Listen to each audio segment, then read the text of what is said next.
It ultimately comes down to doing your research and then deciding when you want to execute.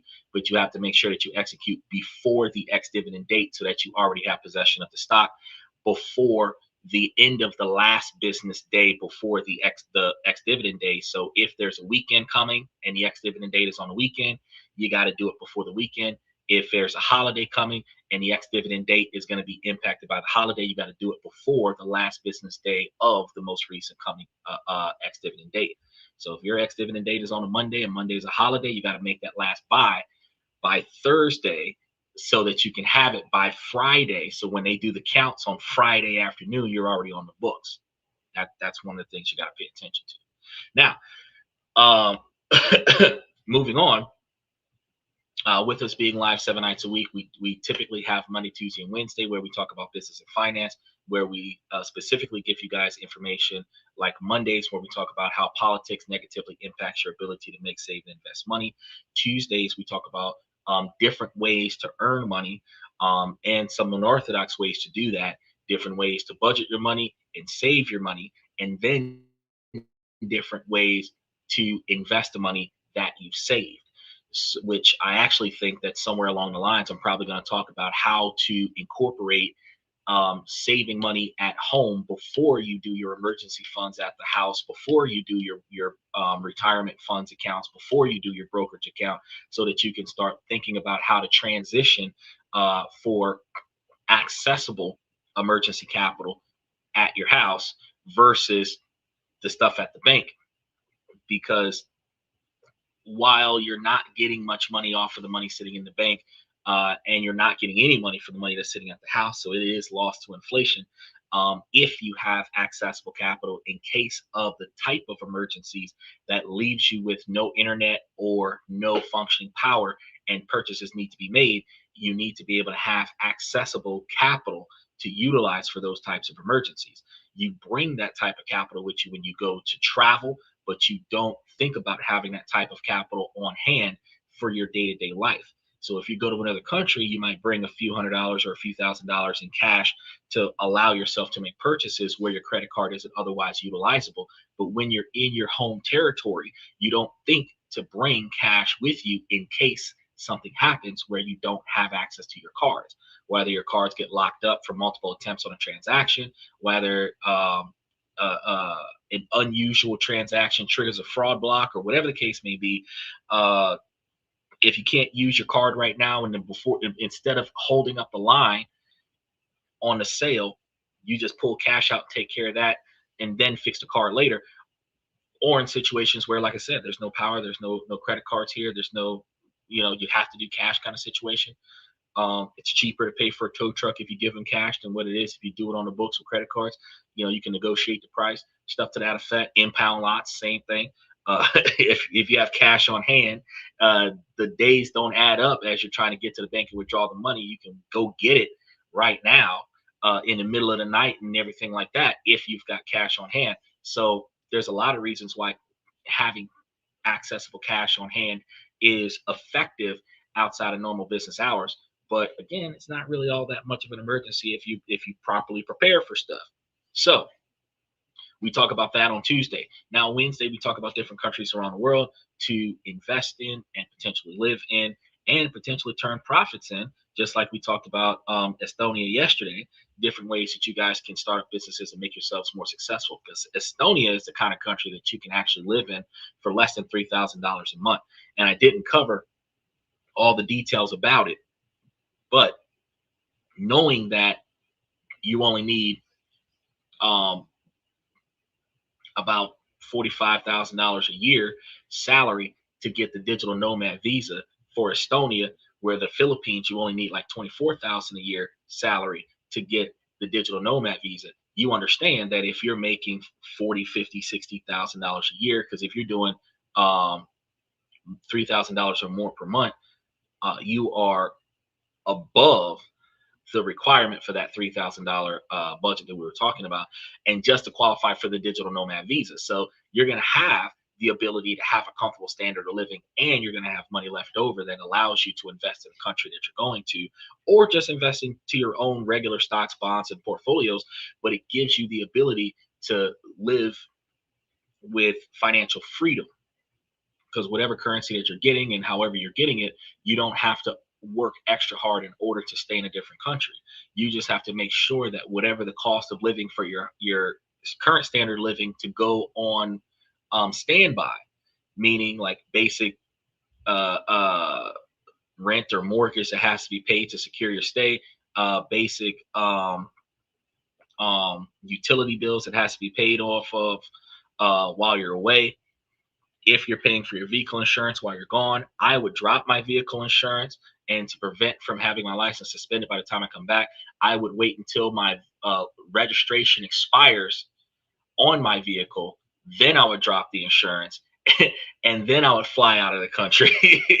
And when I return back to the country, I would make sure that my first stop would be to register my vehicle once I get back into the country, and then go back to my house so that everything is taken care of.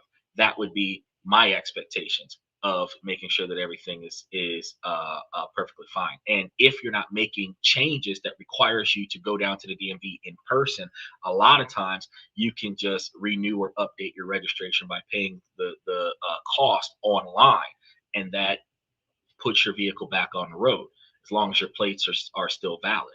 So that makes it even easier because you can pay it, they can mail it to you, you can get it out of the mail, put it on the back of your car. If you don't plan on leaving your house for the first couple of weeks after you get back, because you don't have to if you're working off of the computer, then you'll find yourself in a position where by the time you got to go somewhere, you've got the sticker, you put it on your car, and you're able to drive.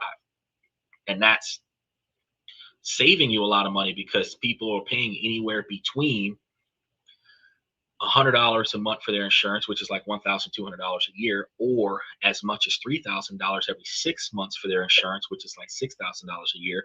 And if you're paying that on standby for your car to be at your house in America and you're in another country, that's $6,000 that you could have been using in another country. So, I would just drop the insurance on that. Now, beyond that, what we talk about Thursday, Friday, and Saturday is different ways that we can improve ourselves, personal development, personal issues, stuff to that effect, relationship topics, networking, socialization, which is where crowdfunding is going to come in with.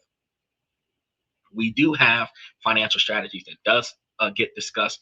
We also talk about how to negotiate your promotions with your job, building your brand, negotiating your retirement, your severance package if you get fired, or if you're about to forced retirement, get quit, whatever, however you want to look at that. And then we talk to you guys about your 20-year plan. And reason being is because wherever you see yourself in 20 years, you have to put forth the effort to get there. You have to know what it takes to get there, which means you got to know how much it costs to get that. And then you have to see how much you have to put down on that from now till then in order for you to have a budget, in order for you to have a strategy, in order for you to have actionable plans that allows you to make that success story occur. Now, there's only so much that we can do between when we decide that we want to do something in 20 years and when we get to that 20-year point. And life is always going to be up in the air, and it's always going to give us something different. So one of the things that I try to recommend is that you formulate a plan. This is what I think I should do. And you understand that your first plan is not going to be the best plan. It's going to be an idea that you put down on paper, theory almost. And you're going to do research. You're going to see how well you can action this plan out. And then after you've tried to start doing some stuff, you're going to pivot and navigate around the things that you can't accomplish because you don't have the right information or you don't have the right resources. And then the things that you can accomplish because it doesn't require much resources and it doesn't require much effort. And as you conquer and tackle a lot of the things, you will find yourself gaining the stuff you didn't have before, and then doubling back and doing things that you didn't have the ability to do. Almost like completing a bunch of side quests before you go on to the next main storyline mission, so that you can build your character up and get a bunch of resources going into this next mission, being overly prepared for the results, making the next mission easy. It's the same thing when you're building your life up. You have to set all of these things together. And as much stuff that doesn't cost you money to set up, that's the effort that you want to start focusing on first. and then pivot yourself into the things that do cost you money, but you're slowly pivoting into the things that do cost you money, buying into the cheapest things first that will give you the most benefit, and then segueing into the more expensive stuff. As you get closer to the more expensive stuff, you should be generating a revenue that covers the cost of those expensive things. And by the time you reach the end goal that you're hopefully trying to accomplish, you should see reoccurring capital. You should see a scalable situation. You should be able to see an automated situation. And a scalable situation and an automated situation don't have to be the same thing, because a scalable situation means that you can expand it beyond a one person operation. An automated situation is a situation that does itself. You can scale it until it is automated, where all of your workers are doing the work and you don't have to work at all. But you can also automate it to where you don't have any workers, or you don't have a lot of workers, and it works for itself. Whichever direction you decide to go, your end goal 20 years after you get started is that you don't have to do anything, yet you're still getting paid for the rest of your life. That's what we want to work on. So we talk about all the different ways that we can accomplish that, and we dig deeper into some things than what we do into other things to kind of see what works best. And what works best for me might not work best for you. What I can afford to invest in might not be what you can afford to invest in. And when I give you guys this information, it's not because oh, it's going to make my life better. I give you guys this information because, hey, the average person can do this and benefit from it, but it really requires them to do the research and then have the motivation to want to try this and then benefit from it. Then what we have is on our Sunday nights is questions and comments from the fans. So if you guys have any questions that you want to ask, you can feel free to ask random questions that are appropriately structured from appropriate topics, and we can cover most of the things that could help you guys become better individuals on your Sunday shows. Now, today we're supposed to be covering those red flags that we can spot in crowdfunding deals. And the reason why we're talking about the crowdfunding deals is because we did cover last week's shows related to utilizing crowdfunding to aid you in your ability to start up a business. Now, you can create crowdfunding. I've tried it. It's hard. And I'm going to tell you why it's hard. It is doable, though. It doesn't require a lot of resources. But we're going to be talking about today what is crowdfunding and how do you benefit from it. But what is crowdfunding, and how do you get involved in it without it being a negative investment for yourself? Usually when we have crowdfunding, it's donations for charitable causes, helping somebody out when they're going through hard times, so that if in the event whatever they asked you for money for doesn't happen or not, you gave it because you had a soft spot in your heart when you read that post and you donated money to that cause, kind of situation. But businesses, companies outsource for investment capital so that they don't have to take it out of their own pocket, whether they don't want to or they don't have the money to. They outsource for extra capital, and crowdsourcing can be done in a lot of different ways. But typically when we talk about the crowdfunding scenario, it is like putting up a post of some kind, using a reputable source, and declaring that you need money for X, Y, and Z scenario, and they will just give it to you, right? No strings attached, no profits from investments, crowdfunding.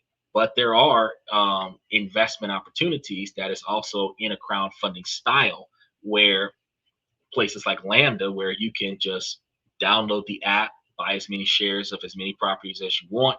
You're guaranteed to get a certain quantity of dividend per share based on the property that you invest in and based on the quantity of shares that you buy. And it is a crowdfunding source because those real estate investment agencies that are operating off of that Lambda platform takes your money and they go and invest in more rental properties. And then because real estate investment trusts have a mandatory requirement to produce 90% of the profits back to the people, to the investors. That's like a law thing, which is why, Stephen, those real estate investment trusts that I tell you about, the BDCs I tell you about, are operating at 18%. It's because one of the reasons why is 90% of what they make, they got to give it to us. So those are going to be higher in percentages than like Humana, Coca-Cola, Johnson & Johnson, and other such, because A lot of the profits from, like, take for example Tesla. Tesla doesn't give dividends because they reinvest the shares from the shareholders back into the company, and then that increases the value of the shares, but they don't give dividends to the shareholders. Like Johnson and Johnson and Coca-Cola, they give dividends back to the shareholders, but they give very little dividends back to the shareholders. They actually take a lot more money and reinvest it into the company than what they do giving back to the shareholders.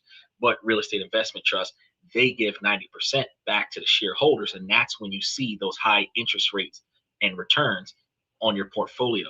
And when you're trying to build a portfolio designed for retirement, you might want to have more than 60%, closer to 80%, sometimes 100% dividend paying stocks, so that you don't have to work. Your stock portfolio pays your standard of living after it pays taxes. This is how you keep yourself in a reasonably successful situation, right? So while most people are terrified of getting scammed on crowdfunding sites, a small group of savvy investors are quietly using a simple 5-point checklist to find deals with 10 times the potential. They're not just avoiding the duds, they're systematically finding the next Brewdog or Revolt option before they become a household name. So in tonight's show, I'm going to give you that exact checklist. This isn't about gambling on height. This is about transforming your approach from fear-based avoidance to opportunity-focused analysis. And the first point is, the one that trips up 90% of new investors might surprise you. It has almost nothing to do with the product itself. So let's be brutally honest for a second. The world of equity crowdfunding on platforms like WeFunder and Start Engine, there's quite a few others, but for the sake of these two, can feel like the wild, wild west. You hear horror stories of ghost campaigns, founders who take the money and run. And well, we hear that with meme coin too. Ideas that were doomed from the start, where people are going to invest in it. This isn't going to work, but it's a sales pitch and people buy into it kind of situation. Then it flops. All the money invested into it is gone. It's no wonder most people's main goal is just not to lose their money. But this defensive mindset is the obsession with only avoiding scams. And that actually turns into a trap. It keeps you on the sidelines, paralyzed by fear, while legitimate high growth campaigns are raising capital and creating life changing returns for the earliest backers. The crowdfunding market is maturing and growing fast. Some projections show the global market hitting over $100 billion by 2033. And equity crowdfunding is the fastest growing piece of that pie. And this isn't a niche corner of the internet anymore. It's becoming a serious pillar of early stage capital. People are finding out through the extensions of social media that you can put out a decent crowdfunding campaign, post it on all social media websites, and then have people donate to it, where the donations that goes to that particular crowdfunding event, once that event starts becoming visibly seen by those investors, they reinvest, and you start getting your project off the ground and even profitable with little to no financial effort from yourself, minimizing or reducing the quantity of debt that would occur from the startup, allowing for yourself to get paid faster and allowing for yourself to generate revenue quicker that turns into long-term growth. The question is no longer if there are good deals, because there are. The question is now, how do you find them amongst the noise? For years, I've been deep in the trenches of early stage investing, both on and off of these platforms. And I've seen the winners and I've also seen the losers and everything in between. And what I've learned is that the successful investors, the ones who consistently spot potential, aren't just getting lucky. They are systemic. They operate from a clear, repeatable framework that filters out the junk and hones in on the fundamental signals of a high potential venture. Today, I'm going to give you guys that system. We're going to walk through the definitive 5-point checklist that separates the potential 10-time winners from the almost guaranteed failures. Now, this isn't vague advice like do your research, because I'm going to tell you to do your research. This is an actionable guide to analyze a crowdfunding deal like a professional. So we'll cover how to dissect the team, properly size the market, identify real traction, understand why the product can be misleading, and finally, the most overlooked part, reading the deal terms to make sure you're actually set up for a win. By the end of the night's show, you'll have a new lens for looking at every single crowdfunding campaign. You'll go from being an anxious spectator to a confident analyst. And it'll take a lot of your speculation out of the deal. So let's get into it. And arguably, we're going to be looking at the most important part. First, we're starting point 1 on our checklist. And the first rule, and this is the one most amateur investors get completely wrong, they fall in love with a flashy product or a slick marketing video. They get mesmerized by the what and completely forget to analyze the who. But here's a fundamental truth of venture investing. An A+ team with a B- idea is infinitely more valuable than a C- team when they have an A+ idea, because ideas are cheap. Execution is everything. A great team can pivot a mediocre idea into a success, but a weak team will drive even the most brilliant idea straight into the ground. Your first and most critical job is to become an expert at judging people. So, how do you do that? Especially when we're talking about judging people you don't know, that you've never met before. It's going to be about more than just reading their bio. You need to dig a little bit. Remember, it's not just about doing your research, it's about what you're researching. The first thing you want to look for, founder market fit. It's simple, but powerful ideas. Does this team have a unique, almost unfair advantage in their market? This could come from deep industry experience.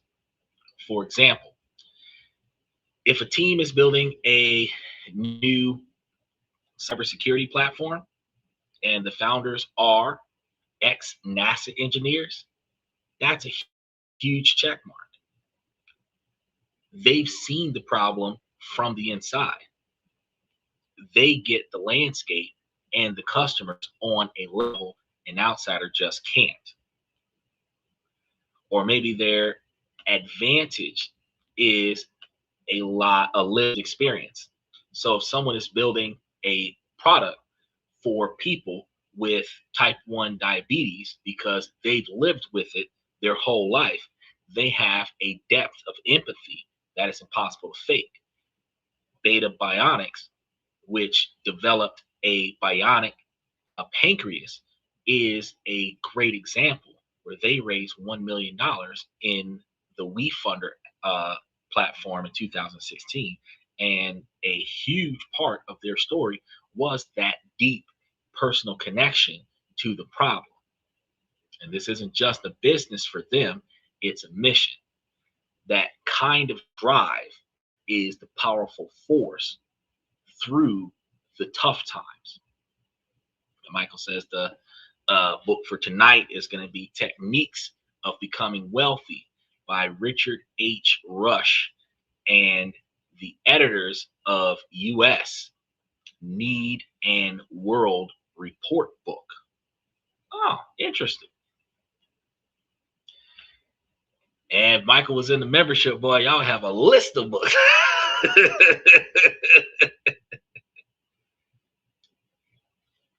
Steve says that Catch Me Outside girl from the Dr. Phil show, when she dropped her meme coin, I thought for sure it was the next Bitcoin. Well, see, that Catch Me Outside girl had gotten sued because somebody had pulled out. They had put a bunch of money up for the meme coin to back the meme coin. And what they did was they pulled too much money out at a short period of time, and she was responsible for, or her brand was responsible for, the setup of the coin. So when the other people ran with the money, she got held holding the bag, where she was caught up in something that she wasn't expecting. She herself, from what I understand, did not pull out the money and cause that meme coin to crash. But the people who were responsible for that, she knew who they were, and she had the idea that they were going to do that. And when they did it, kind of got her. He said, chapter 1, the will to wealth. Now, one of the things that I understand meme coin very little, but I understand cryptocurrency enough to recognize that meme coin, just like Bitcoin, is backed by actual money. The money is somewhere backing the cryptocurrency. And when the creator of that currency takes their money back, that makes the currency unfunded. It also causes the currency to lose value. And when it loses too much value too quickly, the investors that are investing in see that drop and they run. So what happened with that Catch Me Outside girl could have been that somebody might have not have deliberately tried to tank the meme. They could have been trying to pull money out of the meme as people were investing into the meme, and they pulled too much money out of the meme and too quickly and caused it to crash. And in doing so, it turns into a somewhat of a Ponzi scheme. Now, I understand people like Donald Trump have a meme coin. Elon Musk has Dogecoin, and Dogecoin is not related to Doge from the Department of Government Efficiency, but it was utilizing the same acronyms when Elon Musk was in the government.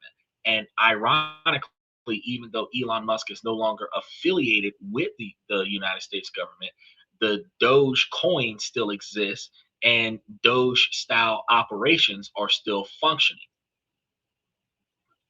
So they're still auditing all over the place and making sure the people are across the board.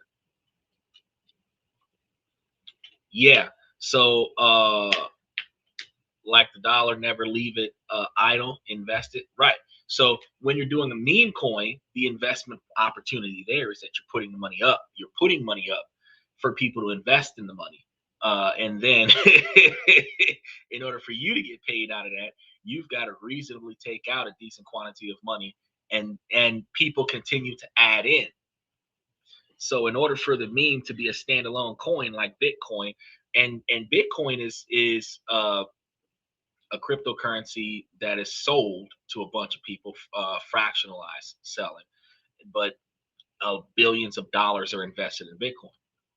So each coin being valued at, I think right now it's close to 100. Last I checked, it was like $87,000 a coin. And with the, I don't know how many coins exist, but there's enough coins out there that there's billions of dollars of Bitcoin out there right now. And one of the founders claims to have like an $800 billion crypto wallet for Bitcoin. That's a lot of money backing the Bitcoin. If someone else bought in with $1 million worth of crypto and then pulled out with $1 million worth of crypto, the whatever profit they got would not cause crypto to crash. Now, if the original founder of the cryptocurrency was to pull $800 billion out of the out of Bitcoin, that might cause Bitcoin to tank. So a lot of times buy and holds, but when you buy and hold and use your collateral as foundational structure to back the coin for Bitcoin, they give you like 4% to just put your money there and leave it there. And that 4% is different from the 4.1% you get from a treasury bond, or the 3.3% from a certificate of deposit, or a 3 to 5% for annuity, or a 3 to 4% for a high interest savings account. And all of these opportunities are still far less than the 18% that I'm telling you about with the dividend rotation strategy from our core satellite portfolio. So there's all kinds of investment opportunities out there. And you've got life insurance policies that can build equity, and those sometimes up to 10% after the cost of the policy is paid, which still decent. And for from what I understand, tax deferred, because you put the money up there. Life insurance money isn't taxed up to a certain amount of money as long as it doesn't exceed the estate level that it's supposed to have. Limits in certain states. Right now, the estate level is at like 13 million, but at one point it was like 5. So if the estate plus the life insurance policy, when there isn't a living will and the life insurance is part of the estate, when it's covering debts and capital and everything, you see people get taxed on life insurance policies. But just one person dies, he doesn't have an estate, and $1 million goes to somebody else, you're not going to see taxation on that. So you gotta look at these things, and that actually is part of the importance of why we talk about building your future. Because if you do not want what you worked for to go to waste, then you want to assign it to somebody so that when you die, they get it without having to go through the U.S. government deciding who gets what, and then collecting it with everything that you owe, and then having the people that you owe get paid off of the stuff that you earn, so that the people that you left behind don't get nothing from you. See what I'm saying? It's if your assets are in some type of contractual agreement, a trust, where your assets are being distributed to the beneficiaries, the people you leave behind, any debts that you have that are not tied into those assets, where you've got a car with no car loan, a house with no mortgage, stock portfolio with no lien against it, when you pass over, anything that wasn't paid, student loans, what have you, that's gone. That doesn't, in other countries like Asia, debt gets transferred from generation to generation. But in the United States, if you got debt, your debt is just debt. It's gone. It's written off. But your assets separate from your debt. If your assets are separate from your personal debt, then your assets will go on to the next person, and your debt just kind of disappears. But yes, I like what Michael said, that you should always put your money somewhere. Well, not always. You should, majority of the time, put your money somewhere, because when we start covering the portion of the show, not today's show, but a show, we're going to be talking about why it is a financial benefit to you to have accessible capital at your house, and how much capital should you have at your house before what you have in your emergency funds. Now, yeah, if you're buying gold and silver billiards, you probably want to have a decent quantity of those in a safe in your house. But what kind of capital should you store at your house? And I mean, the cheapest, safest way to do it is to buy you a miniature vault of some kind and put it in your house. But the bigger it is, the more obvious it can be. If you have a decent sized house that you own, and you can modify the house and build one in a wall that nobody's paying attention to, change the floor plan and make the room look smaller, and then put it in the wall, and then, cover it with a portrait or something like that, where nobody knows that there's a safe there, and then don't tell anybody about it. Because if you're like, oh yeah, I got wall safes in my house, then they'll fuck your house up and get to the safe. But if nobody knows that it's there, you can store a lot more valuable things there. And you're still going to take the risk if you don't get insurance on it. But if you're storing more valuable things there, you have more actual value inside the house, that will allow you to cover um, expenses when money is tight. And we're going to be talking about that in coming weeks. Now, the next thing you want to do about this crowdfunding thing, you've got to put on your detective hat. You have to be the next Sherlock Holmes. Go beyond the campaign page where they're asking you for money and look up every founder and key team member. Look them up on LinkedIn. Look up their social media platforms in other areas. If they're doing keg stands and frat parties on Facebook or Twitter or Snapchat, think about what you're looking at. Don't just glance at their job title. Read their entire work history. Did they actually work at Google, or were they a 3-month intern? Does their experience line up with their claims? A founder with a flimsy or non-existent LinkedIn profile is a colossal red flag for investors. Ironically, while I love living off the grid, and I don't just mean living off the grid where like I don't have to deal with governmental resources. I mean living off the grid, like pre-internet off the grid. Outside of this podcast, I exist nowhere, right? And I love that because nobody can legitimately contact me unless I want them to, because they don't know how, right? Anybody who wants to be found is an individual that you can invest in their crowdfunding operation. And I know some people are going to think, well, shit, you're talking about some don't trust people you can't find, and you're saying you can't be found. But bro, you can find me every day of the week, 365 days a year for 2 to 3 hours a night. My statement is still the same. Now, once I get off this podcast, you can't find my location and stuff to that effect. But if you need to talk to me, if you want to reach out to me, if you've got any information, if you want to get more details, you know exactly where to find me. But with a crowdfunding situation, it's going to be a little bit different. You don't know who this person is. You don't know where they came from. You don't know what they plan on doing with the money. They're painting a picture. And if the person that's founding it might not have been the person that created the funding campaign, they could have paid somebody to create the funding campaign. So the funding campaign could be made by a ghostwriter who's painting a picture that will convince you to give up some money. The founder is hoping that the money comes in, and if the money comes in, then the founder benefits from the money and they can potentially utilize that. So you want to make sure that you know who's there. And a lot of times you can find a founder. They should have their government names in there.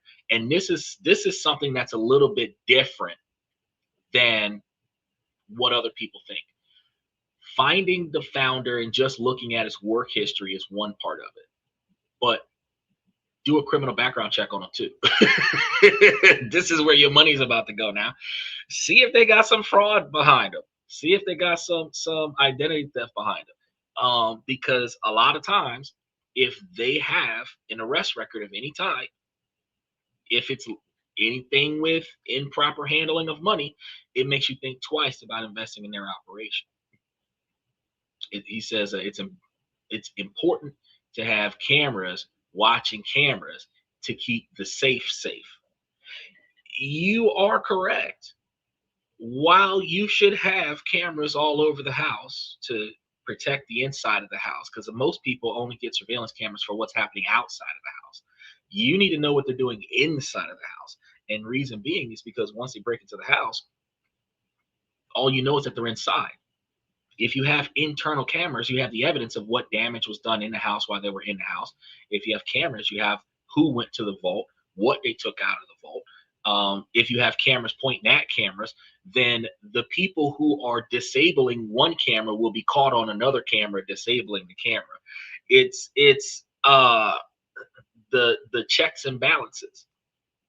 If you've got one above the door pointing away from the door and one across the room pointing at the door, you see what's happening over there and you see them entering the door. So what one camera doesn't get, another one does get. But when you're paying attention to people in society, you've got to check them from every direction. Like Job under the tree, people are watching him when he's not paying attention to them. Their opinion of him is going to be based on what they saw him do. And then his first contact with them is going to be him meeting them for the first time. But that's not necessarily them meeting him for the first time. So you could be an asshole in traffic, get to a board meeting, and find out 3 or 4 of the people in the board meeting you were an asshole to in traffic. You didn't know who they were when you were in traffic, but now you know who they are in the meeting. And I've had that happen to me once before, but I wasn't being an asshole though. I had got into a parking space. I was going to a meeting. It was limited parking. I had acquired a parking space early. I was sitting in the car riding the engine, on my phone, texting somebody about what I was about to get myself into. And this lady came up, self-entitled, wanted me to move my car so that she could park for the same meeting. I didn't know that she and I were going to the same meeting. But I'm like, no, I'm here for a reason. I'm just early. And I'm in my car jamming, listening to my music, got my car in park, engine running, but she was hoping that I would move so that she could take the space. Then when I didn't want to move, she got rude. I got rude back. Probably shouldn't have. But then when we got into the building, later, we ended up crossing paths like 30 minutes into the meeting because it was a meet and greet. And once we got into the major part of the meeting, I found her at one of the concessions. And I was like, oh, you're the one that was trying to make me give up my parking space. and she looked back at me like, you're the one that had too much bass in his voice in the parking lot. Nice small world. Had I known, I still wouldn't have gave you the space. But at least I wasn't lying to you because I had somewhere to be today.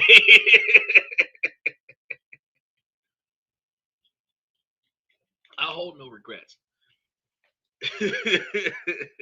But in some situations, though, you can find yourself acting out of sorts outside of an important scenario. And then when you get into that scenario, you can find yourself being caught up based on your past behavior. Likewise, this segment of the show is very important for those of you that live life to the fullest and YOLO, and you guys have this, freedom of speech where you can devalue and degrade yourself because it's yourself. It doesn't matter, right? Then you find the problem is that times start getting tough. You can't find the job that you're looking for. You can't find the right house that you want to have. You having trouble getting into a good relationship with the person that you want to get into a relationship with.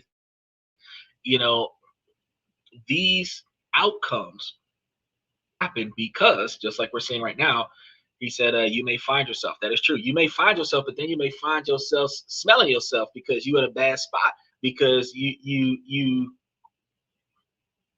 now have to accept the consequences of the friction that you built around you, right? And this is something that not a lot of people consider.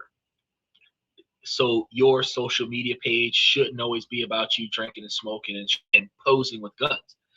It should be primarily about you doing something positive for yourself or for someone in your community, so that when people look you up, like I'm telling you right now, they're like, oh shit, this person's always doing big things. This progressive person is always motivated, innovative, and successful.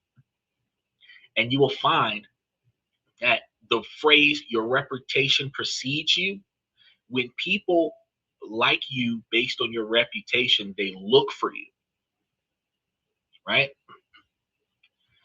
Fame isn't just being a superstar on TV.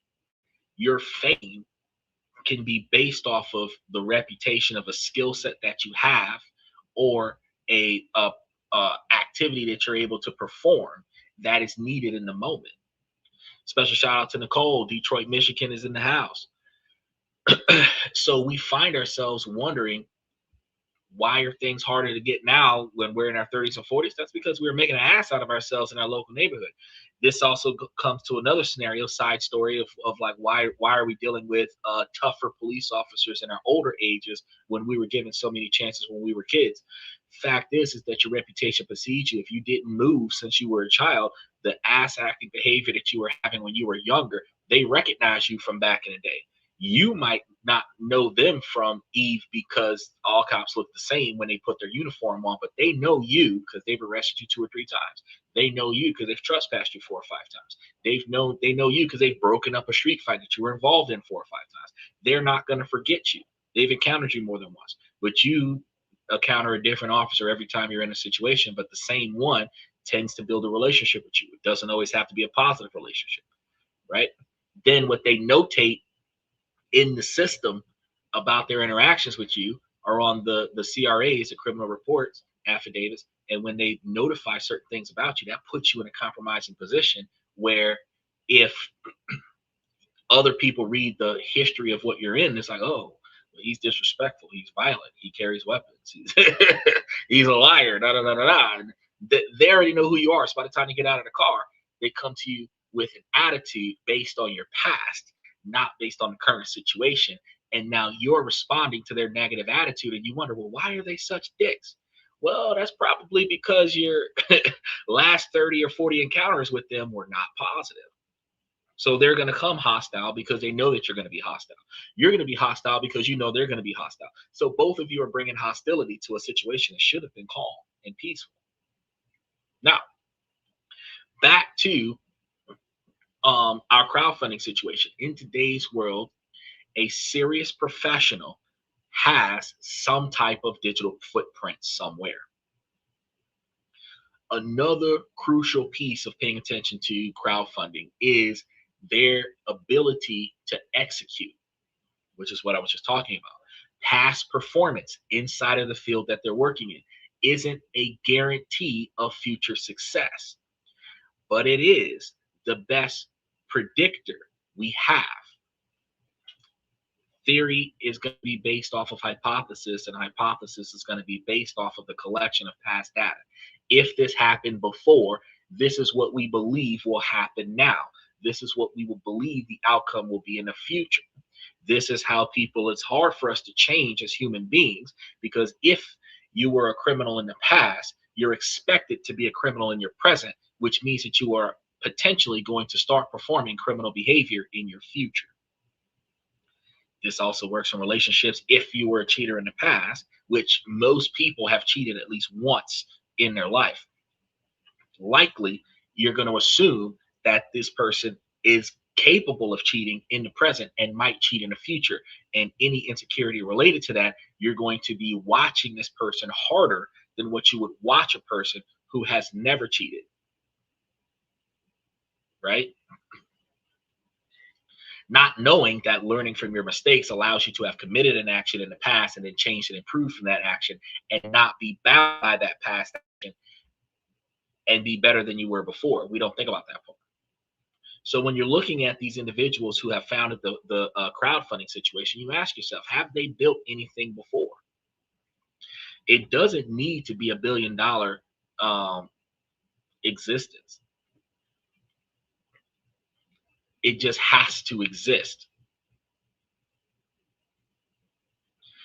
Have they started a small business before, launched an app, or led a big project? If they built something, if they created something, this shows that they can turn a plan into reality. And that's what we do here on the show, is that we give you a lot of information that helps you guys turn your life around by giving you plans of action that you can turn into a reality. And then we take a lot of these plans of actions and we turn them into realities on this end as well. So you see differences, you see changes, you see improvements. And as you see improvements over time, you're like, well, damn, a lot of stuff, if you look at the show from 3 years ago, you're like, damn, even the camera quality is better. Even the internet sucks, but, you know, things are improving, right? You want to look for evidence of grit. Startups are a marathon of problem solving, just like this live podcast. A team of first timers is a much riskier bet than a team that's been in the trenches before, even if their last venture wasn't a home run. Even if they broke even on the last venture, they could have lost money on the first venture, but completed the project, did a second venture, broke even. Now they're on a third venture with the intent to turn over a profit. They've done it twice. They've completed the task twice. Whether they got paid for it or not, they completed the task twice. So can they complete it a third time? More than likely, right? Finally, we check their coachability and transparency. You can find this in the Q&A or discussion section of the campaign. Read the questions investors have asked them, and more importantly, how the founders have responded to those questions. Are they open, detailed, and respectful, even with tough questions? Or are they defensive, evasive, or dismissive? Defensive is trying to protect the integrity of the product. Evasive is changing the subject to a different subject. You're providing a response, but you're not answering my question. And dismissive can be devaluing the question altogether and not providing an answer to the question. Founders who openly discuss risks are going to be confident. Those who get angry when you question their valuation are showing you exactly how they treat investors after they have your money. So a lack of good communication is a reoccurring complaint from disappointed crowdfunding investors. And that's something, because once they have your money, you want to know what they're doing with it. When are you going to get your profit back? How long do they have to hold your money before you can get a return? If you're investing in this product so that you can use this product, how long is it going to be before they start producing the product? Right? Now, let's go on the team red flag checklist. Anonymous or unverifiable founders, people that either don't exist or you can't identify them, right? Because you got a lot of times they'll put up a site, they'll put up founders, list 5, 7, 10 of them. You can't find their photo. Who the fuck is this guy, right? Or if you find the photo doesn't belong to the name. It's for a stock photo from somewhere. Who the fuck is this guy, right? You have to understand that zero relevant industry or startup experience is another red flag. And I understand that you got to start somewhere. But typically, if you're going to start somewhere, you're going to produce results in one project that you're going to fund yourself. And that's a startup expense. And then you're going to use that experience to ask for funding for something else. You're going to create a prototype, which is going to be created at your expense. You may even sell that prototype a little bit in order to show profitability. Then you're going to ask for funding to expand. You're not going to take an idea, never actioned on any idea before, ask for money for the idea, never showing a prototype, never showing profitability, never showing scalability, but getting funding. That's a red flag. Work histories seem embellished or inconsistent. When people speak about what they used to do, we come to understand that what their title was overly inflated. You might have been a secretary and then administrative call. All you doing answering phones. Garbage man, waste management engineer. You're just picking up trash. if their work history is embellished, or if it's inconsistent. Inconsistencies could be gaps in the history or overlapping timelines where it looks like you had 3 jobs in the same year for different things. You might see some inconsistencies. If you're specializing in something, you're specializing usually in one thing at a time. If you're doing more than one thing at a time, you're not doing any one thing full time. If you have 3 different things that are overlapping one another in the same year, likely if they're not deemed together as something that could have been done at the same time, you likely were doing 33% of the time doing one, 33% of the time doing the other, 33% of the time doing another. Yeah, you can take everybody's experience, compile it together, and say, well, together, all of us have 25 years of experience, where 8 of you have 5 years combined, and one person's been doing it for 20 years. You got to look at the consistency. And then defensive or vague answers in the question and answer section, and no experienced advisors or mentors. One guy who has done this for 20 years and everybody else who's just starting up, you still have at least one experienced advisor or mentor. If everybody in the group is a startup, we've never done this before, we're trying to get this off the ground, we want to see what the results are going to be at, give us money. If you're not partnering with somebody who's been successful with this, you're not backed by success. Founders aren't working on the business full time. You got to understand that. Investing in a startup is a bet on the people. Before you even look at the product, you must be convinced that you're backing a team with experience, grit, and integrity to succeed. Some founders might be on the ground 80 hours a week, but you have to find that. You have to see that they're hands-on, that the founders are the developing team, not just the initial investors, right? So you can have the best team and the most revolutionary product, but if they are selling it in a tiny market, your investment is going to go nowhere. Now, finding a 10 times deal means making sure the company is fishing in an ocean, not in a small pond. Investors get into trouble when they fall for a niche product without asking if the total consumer base is just a few thousand people.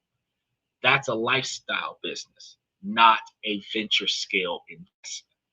So let's say you got an idea, might be fantastic. 70% of the people that find out about it in the area might buy into it. 70%. You might think that's a lot. What if the population is 1,000? 70% is 700 people. That's not a lot. And when you think about 70% of 1,000 people, where you have 700 people out of 385 million people, that's nothing. That's a lifestyle, not a venture scale. This is where you need to learn 3 key acronyms from venture capitalism, which today's show should have been about that. TAM, T-A-M, SAM, S-A-M, and SOM, S-O. This framework is your key to cutting through the inflated numbers that you'll often see in a pitch for capital.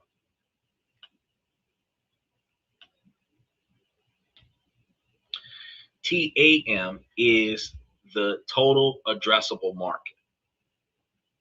And this is the big blue sky number. For a new project manager software, the TAM might be the entire global spend on all project management tools. founders love to flash huge TAMs. A startup making uh, gourmet vegan dog food might claim that their TAM is the entire global pet food market. Technically true, but very misleading. So every pet around the world is the total potential if this went global. But that's not necessarily the case on a startup, because a startup is going to only go as far as your supply chain. You have to find out how far can this product get. SAM, is the serviceable available market. And this is the slice of the TAM your startup can actually serve. Remember, I told you the supply chain. For a software company that we just finished talking about, the SAM might be the spending on these tools by small businesses exclusively in North America, which is their initial target. For the dog food company, it's the market for premium plant-based food. This number is going to be way more important than the TAM. So the entire market would have been TAM, but the niche-based specification would be the SAM. Now, the SOM is the serviceable obtainable market, or your share of the market. And this is the most realistic short-term target. It's the piece of the SAM they can realistically capture in the first few years. So if the software's SAM is a $1 billion scenario, their SOM might be a plan to hit $10 million of revenue in the next 3 years. The TOM might be a $1 trillion industry, but if their SAM is a $1 billion area, and their SOM is a $10 million revenue over the course of 3 years, you're looking at averaging a balloon scale of up to $3 million a year until you reach that $10 million in 3 years. This number should be built from the bottom up, from nothing to everything. For example, we'll hire 5 salespeople. They'll each close 20 deals at an average of $10,000, which equals $1 million in 1 year, right? You got $9 million for 2 years left. A well-reasoned SOM will show a real plan, not a big dream.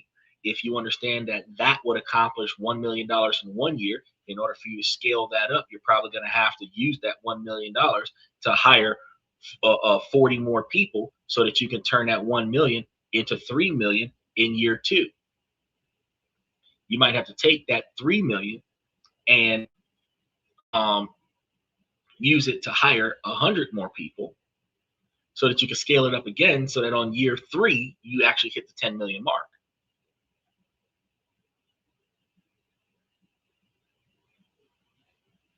But you're showing scalability if you do that. When you're looking at a deal, challenge these numbers. Ask yourself, is this a top-down or bottom-up analysis? A top-down analysis says that we'll capture 1% of a giant market. That's lazy. A bottom-up analysis is more credible. There are X potential customers that we can charge, and we're going to charge them Y amount of money. So our market is X times Y. That's exactly what we're looking for. And when I gave you some of this information earlier this week and part of last week, when we were talking about the concierge nurse, when we were talking about how, Stephen, you could do that concierge nurse information with your mental health counseling practice, we talked about building an online niche-based, service-based web platform. We talked about that last week, Tuesday. All of those were bottom up.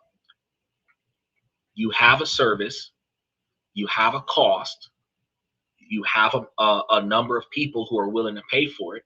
The quantity of people willing to pay for it times the cost that you're going to charge it, that's your bottom line. That's your expected revenue.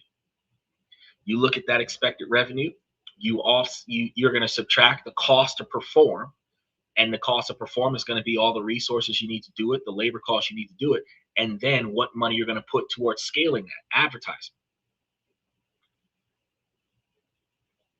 Then you got to ask yourself, is the market growing? Concierge doctors, with Donald Trump putting out that Trump phone that's giving online mental health counseling, it's a growing market. So if you build that type of business, you could piggyback off of the Trump phone. You could contract into his network and build yourself an audience. These are things that you can think about while you're scaling up your business. You want a company that's riding a wave, not swimming against the tide. As the wave gets bigger, as things start to progress going forward in life, you want to be on the front half of that wave. You don't want to be on the back half of that wave. So as it's going up, you want to be on it. If you're behind it, it's going to sail away from you. Look for industry reports or news talking about the market's growth.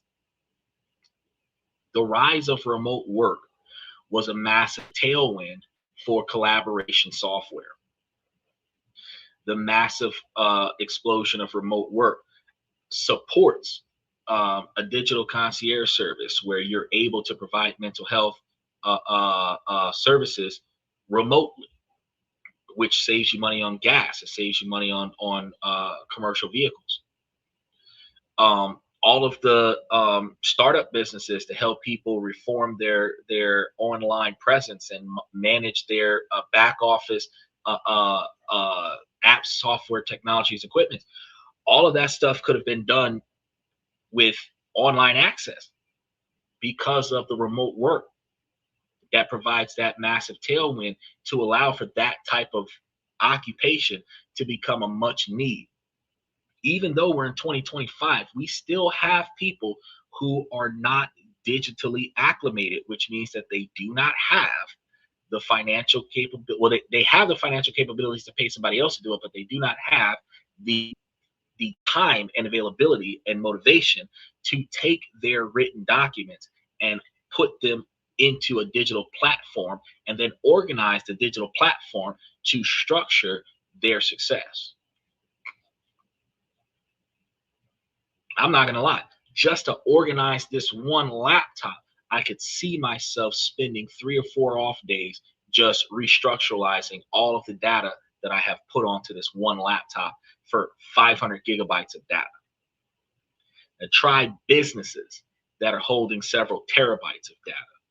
That talk about businesses that have storage facilities of paper copies that haven't been converted into digital copy yet.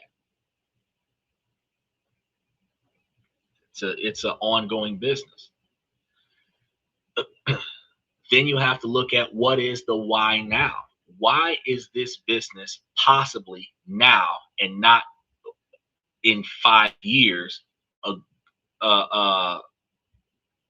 doing what it is that they're doing? Why are they doing it now, and why weren't they doing it 5 years ago? You got to look at that as well. It could be the tech shift, like smartphones.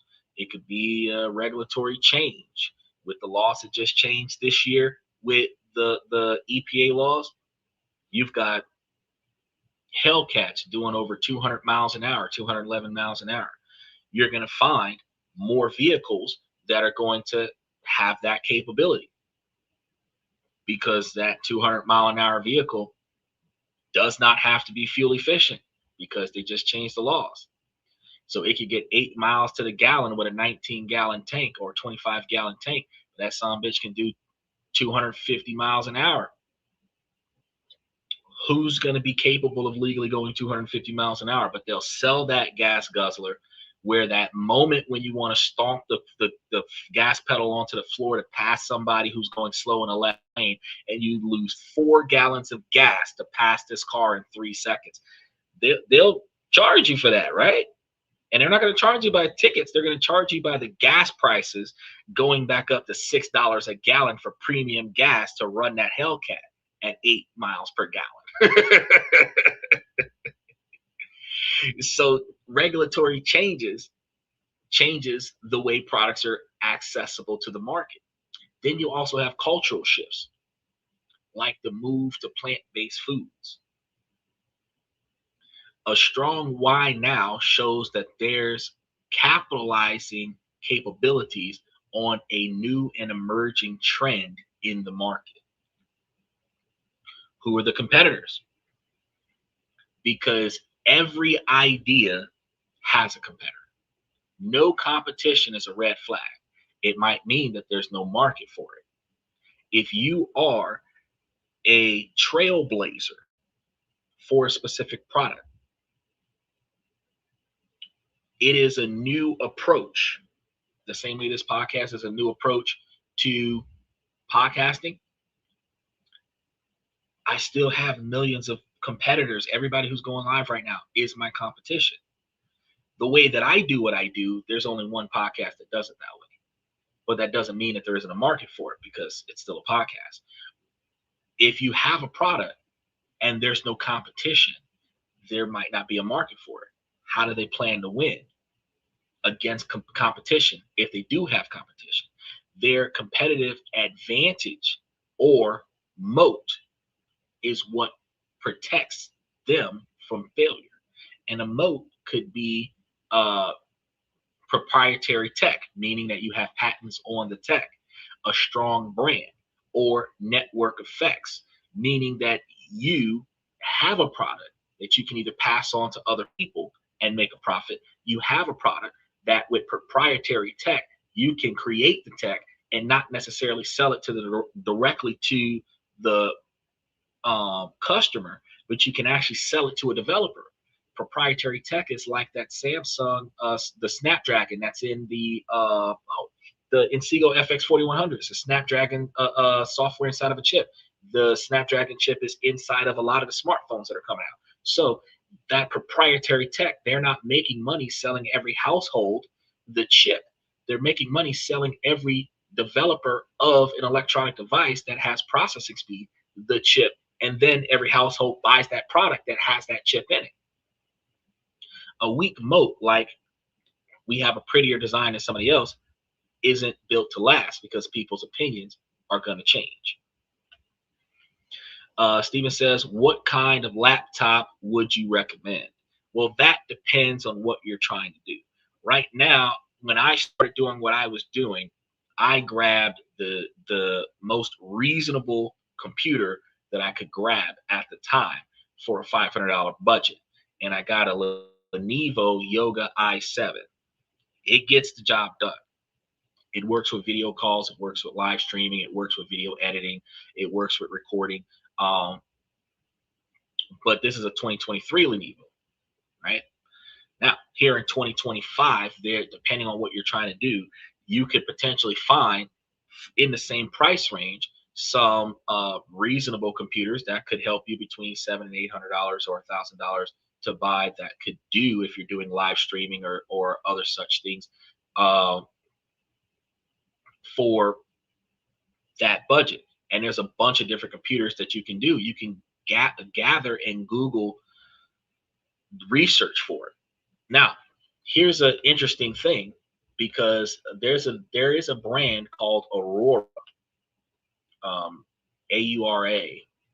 They're making laptops upward of $4,000 or $5,000 a laptop.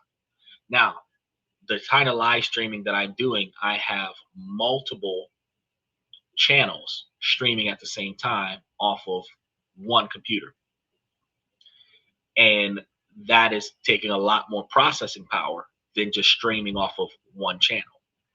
That means that I would need the type of computers that are offered by Aurora, which allows me to stream for multiple different things at the same 4 or 5 different channels off of one device for 4 or 5 hours.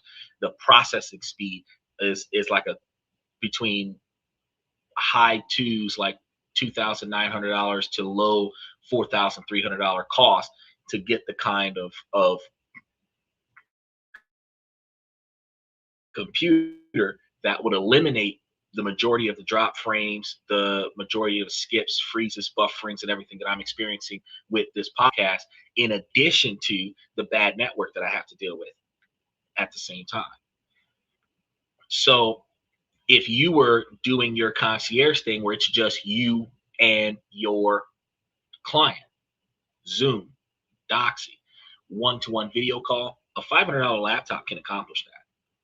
$750 laptop can accomplish that. But if you're storing a lot of files on your laptop, you might want to get a laptop with 1 terabyte of data space, not 500 gigabytes of data space.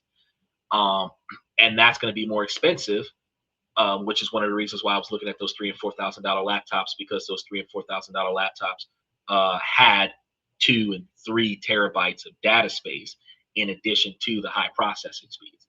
So it depends on what you're trying to accomplish with the laptop. But if you're trying to do a video call to the client, taking notes on a Word document or a Google Doc or something like that, or if you're updating a website and you're developing a website for somebody, it's a live website, you're watching the website and you're communicating with them at the same time, you need more processing speed than just one video call and one squeeze page. Or you need more processing speed if you're streaming on multiple browsers. Like I sometimes have this computer with 57 or 84 browsers open at the same time. I need a bigger processor for that. If you've only got 2 windows open, you might not need that much processing speed, right? But if I'm doing this with like 8 gigabytes of processing power, of RAM speed, if I had 64 gigabytes of RAM speed, I'd be really hitting it big. I might be 4K with 64 gigabytes of RAM speed. If I had 250 gigabytes of RAM speed, you know what I mean? I'd be doing way more. If you're a gamer and you're live streaming as a gamer, you're utilizing graphics cards for the gaming, but then you're also using graphics cards and processors for the live streaming. And that means that you need more processing power for that type of activity than what you would with just an incoming video call and you're just taking notes on a piece of paper. So it depends on what you're trying to accomplish. Now, this is the thing about a startup. You do not have to buy the top of the line device in order to get started. So if you're trying to get started, the laptop that you're using for college is just fine. You just got to make a folder that is specifically for your work, separate from the folder that is specifically for your education. That'll work. By the time you get out of college, you should have made enough money to buy you a more expensive computer. You can scale on a computer. Like I'm holding out for the $4,000 computer, but if somewhere along the way that I find the ability to get a $2,000 computer instead, or a $1,500 computer instead, that is better than a computer that I have, and then I can just split the workload between multiple computers. Instead of buying a $4,000 computer, I can just use multiple $500 computers. It'll still get the job done. Whatever gets the job done. Because any computer that's still working 5 years from now can still be used for what I'm trying to accomplish. Now, recognizing that typically the software of a computer ages out, typically 10 years after. I got a 23 by 2033. I'm probably going to have to retire this computer. But in 2026, that means I still have, 6 years, 8 years to get the job done. So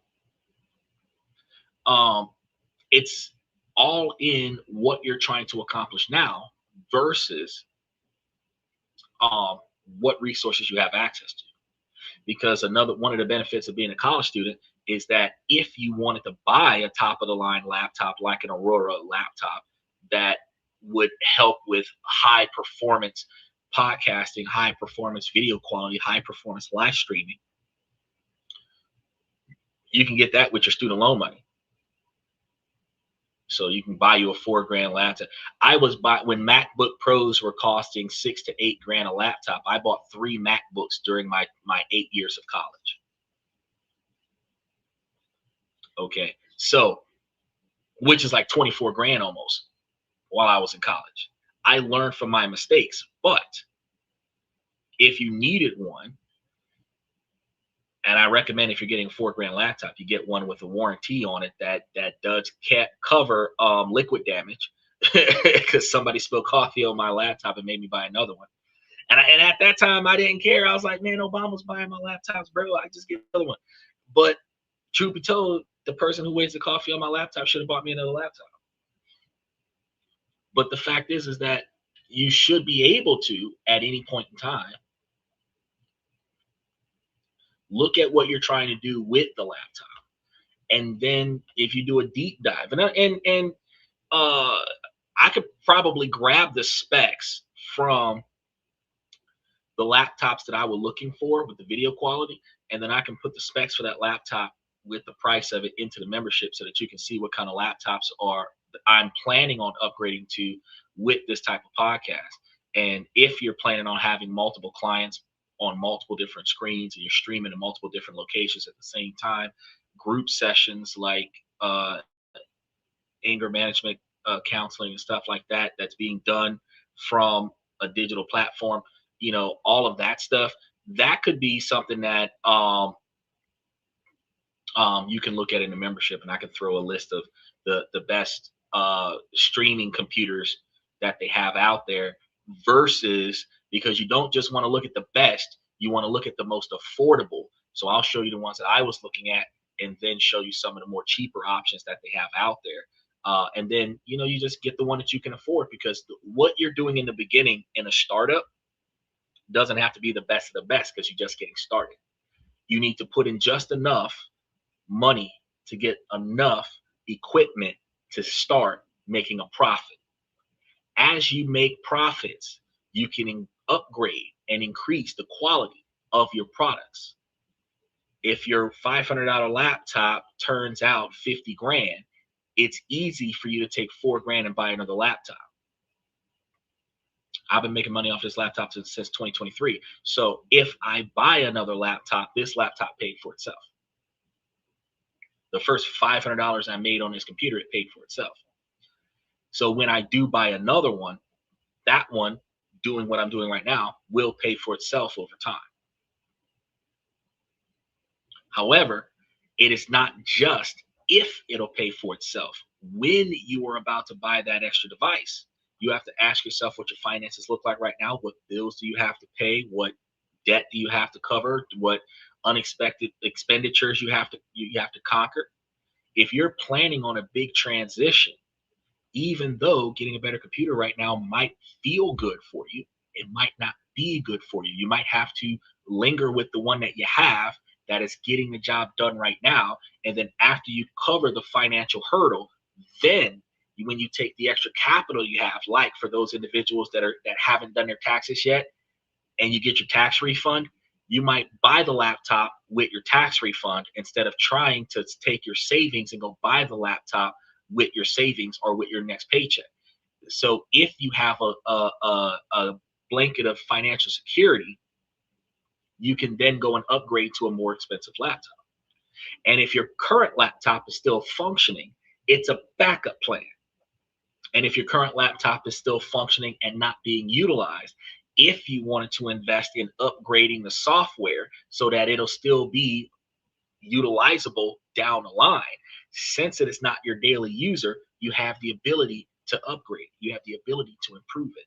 And that's one of the goals that we do with preventative maintenance. Because when you only have one laptop to rely on and you have a business that you have to run, if this laptop shorts out tonight, I have to buy another laptop by morning. And so this laptop, you notice I be sitting here drinking. I got bottled waters on a table away from the table of the laptop so it don't even splash. I got cups of coffee on the table away from the table so that I don't even waste. It doesn't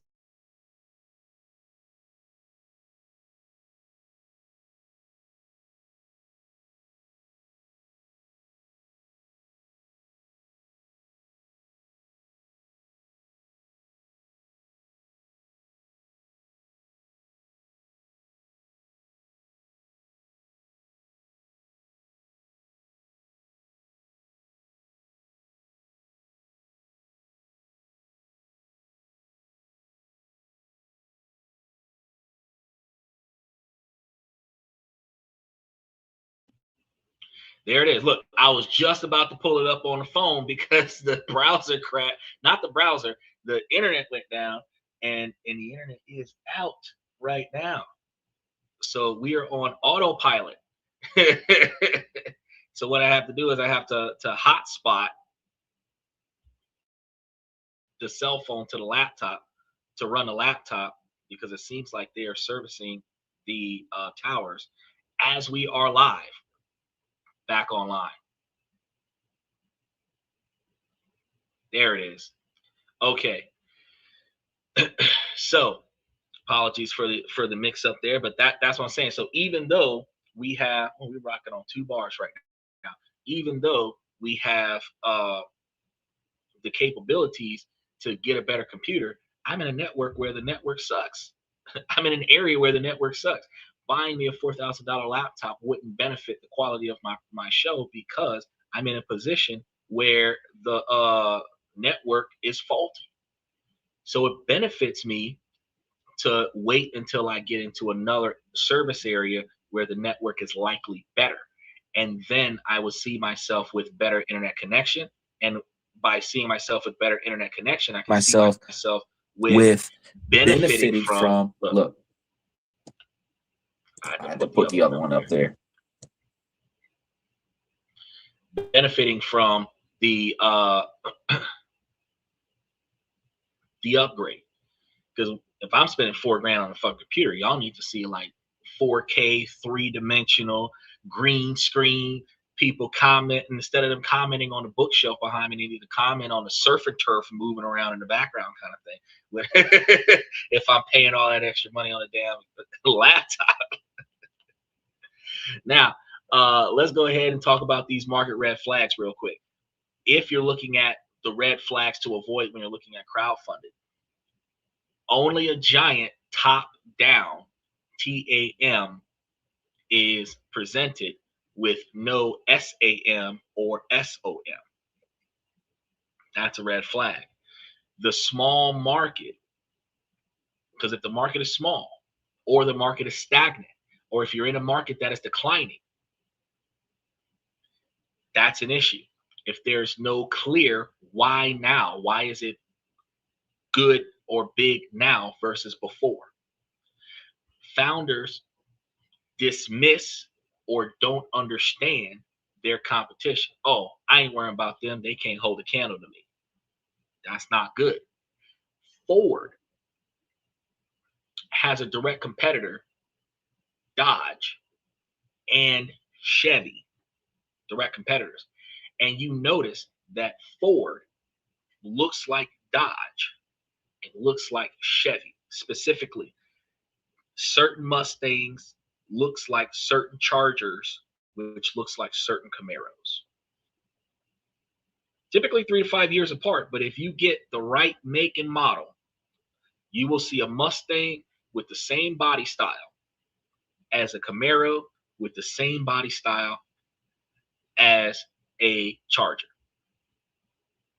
Not the Hellcat, the Dodge Charger. Different colors, different racing stripes. The performance is different, where one is more rear-wheel drive functionality, the other one has more handling, one has more roll, but they all look the same. Ford as a brand can sell a Mustang right next to a Camaro that looks exactly the same, right next to a Charger that looks exactly the same based on its brand. The EcoBoost features that are going into a lot of the Mustangs might give Mustangs more of a push in the current competitive sports car realm because it is more fuel efficient with the same performance as the other two, because Dodge is a gas guzzler.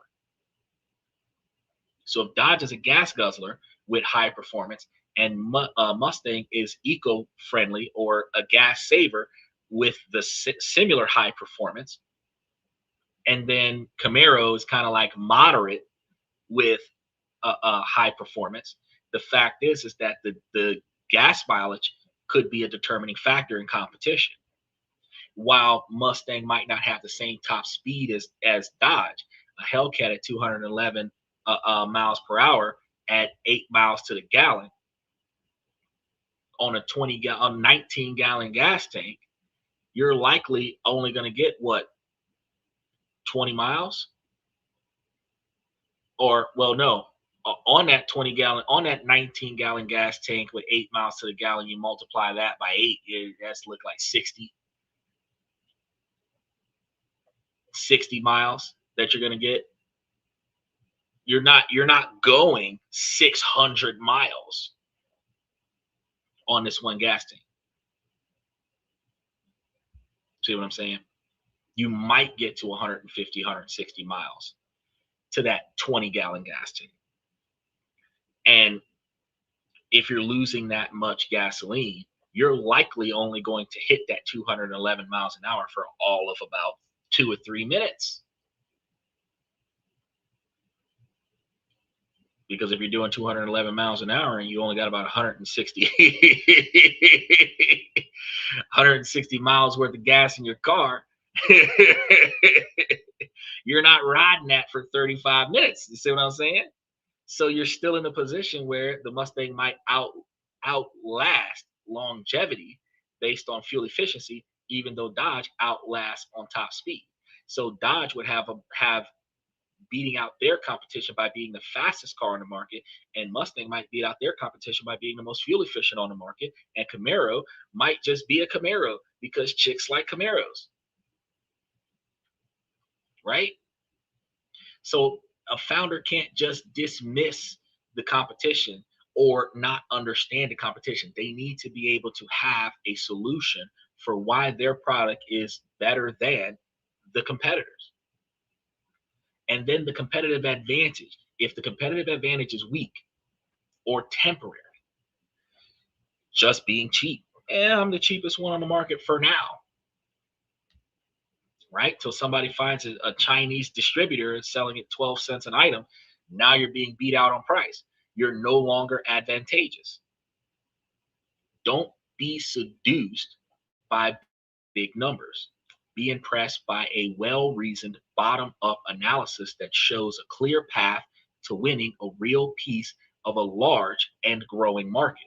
Because if you are 1% of the market and your 1% is $1 million a year, that's a lot of money for you as one person. Likewise, though, if your 1% of the market is $1 million a year and your overhead is $900,000 a year, you're only turning away $100,000 a year worth of profit for yourself. As an investor, you're typically going to get money off of the profit.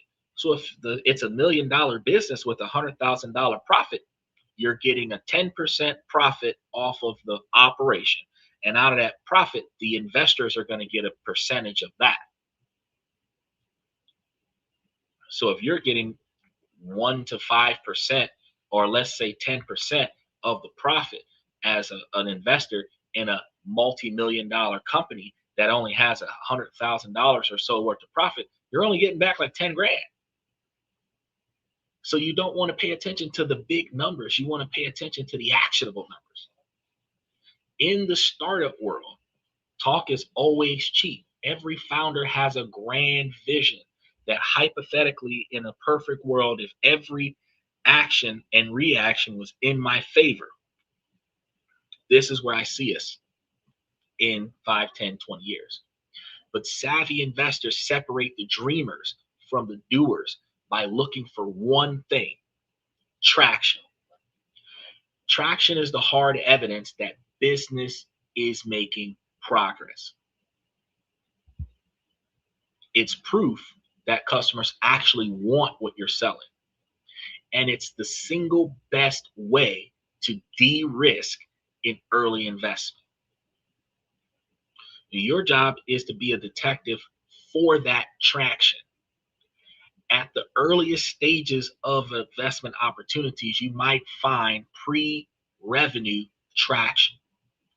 When I gave you guys the ability to start up that nursing gig and start with 1 patient, build yourself up to 5 patients, that's pre-traction revenue. Before you've even established the LLC and gotten your tax identification number, you've at least sold the service to 1 person. When I told you guys about building that task-based business using boring tasks to build and automate an online service to help people get acclimated with the internet. Those services were services that you would find out what people would willing to pay for it, find out what you'd have to do to accomplish it, piece it together, provide the product to somebody, they pay you for it, or they pre-order it and pay you for the idea of doing it. These are pre-revenue tractions where the prototype hasn't even been done yet, but people are pre-ordering the prototype, like GTA 6, and when a Tesla was first pre-ordered in 2019, and it's still garbage in 2025. The pre-order is pre-revenue traction. First sale is traction. So a high quality waiting list where you have 50,000 emails is a strong signal of demand. Letters of intent, non-binding agreements from potential customers saying they intend to buy the product once the product is produced at whatever the item's sale price is.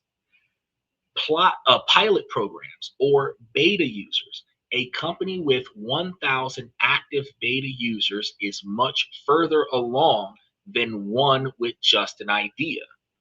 So even though beta users might be using your software for free or using your software for a very cheap cost in the development phase, if you have active users on the beta, you can prove that people are willing to use the product. Now, if you put a price on that, depending on the number of people that are using it, that's how much money you're guaranteed to make. So let's think about this: 1,000 active users on a beta server, and you're charging $20 a month. $20 a month times 1,000 is $20,000 a month. $20,000 a month times 10 months, that's $200,000. $240,000 in a year. So just off the beta, you got $250,000 that you can attest to before you even released it for the primary public launch. And while that's good, post-revenue traction is going to be the gold standard. Post-revenue traffic is after the product has been mainstreamed. So the key metric here is often monthly reoccurring revenue. Notice I gave you examples of monthly service fees or maintenance fees. This is going to be monthly reoccurring and revolving income. You want to see growth rates where more clientele is buying in, but you also want to see consistency. Is the project growing 10 to 20% month over month? That's a sign of a fast growing business. Someone reports with a suggestion that gets attention for stronger seed rounds in 2026, where companies might be showing between $500,000 and $1.5 million in annual recurring revenue. That is an MRR that is times 12. Monthly recurring revenue times 12. If you put up 500,000 and you're seeing a 1.5 million, that's a massive overhaul of profits. So using that as a high bar benchmark is good to analyze the business. Beyond revenue, look for other key indicators. Customer growth. How many new customers are they adding? Customer churn. What percentage of customers are canceling each month? Meaning that they're looking at it and they're like, fuck this shit, I'm out. For a software business, under 3 to 5% monthly churn is generally good early on. LTV to CAC ratios. LTV is lifetime value. CAC is customer acquisition costs. How much profit can customers generate over a lifetime versus how much it costs to acquire those same customers over that same period of time? You want to see an LTV that is at least 3 times the CAC. This shows the business model is scalable. When we gave you those examples about the nursing gig, when I was telling you about how you could potentially have people working under you and you're paying them $25 or $30 an hour, but you're charging the client's insurance $150 an hour for specialized service under your licensing, that means that there is a profitability there of 5 times more than what it costs for the employee to do the job.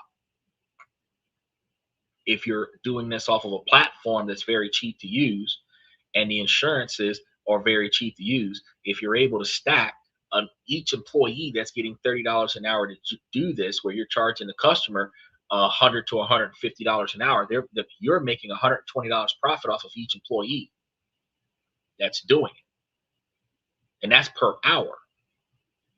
So out of 10 hours, one employee with $120 profit per meeting over 10 hours, that's $1,200 per employee per day. So it didn't matter if you were paying $20,000 worth of costs a year.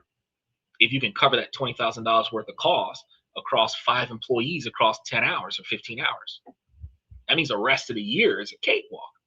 It's scalable. You can add more employees in. You can add more insurances and protections in. You can build up 401ks for your employees, Roth IRAs, give them incentives to come in, which some of the money can go towards marketing and advertisement because you have a larger blanket of profits there, which allows you to reach a larger customer base with less effort from you.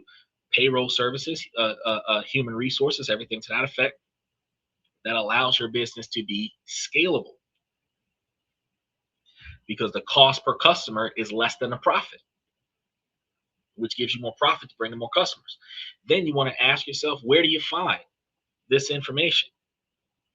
It should be in the pitch deck. But the most important document is the Form C. And this is going to be the legal disclosure that every company must file with the SEC.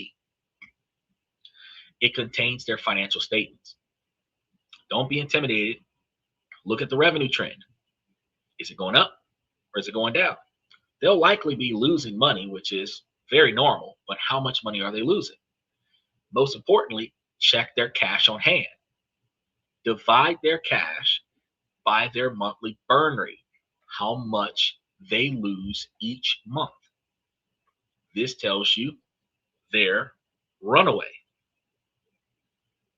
How many months until they run out of money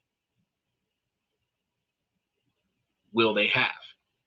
And this is very important because if they have less than 6 months of runway, this is a very precarious position to be in because they would have to turn a massive profit before they run out of money. Because if they don't turn a massive profit, then they will go bankrupt and they will not function. If they have 18 months worth of money, they have plenty of time to turn over a profit. This information is actually good with starting up a business if you're starting up one in another country.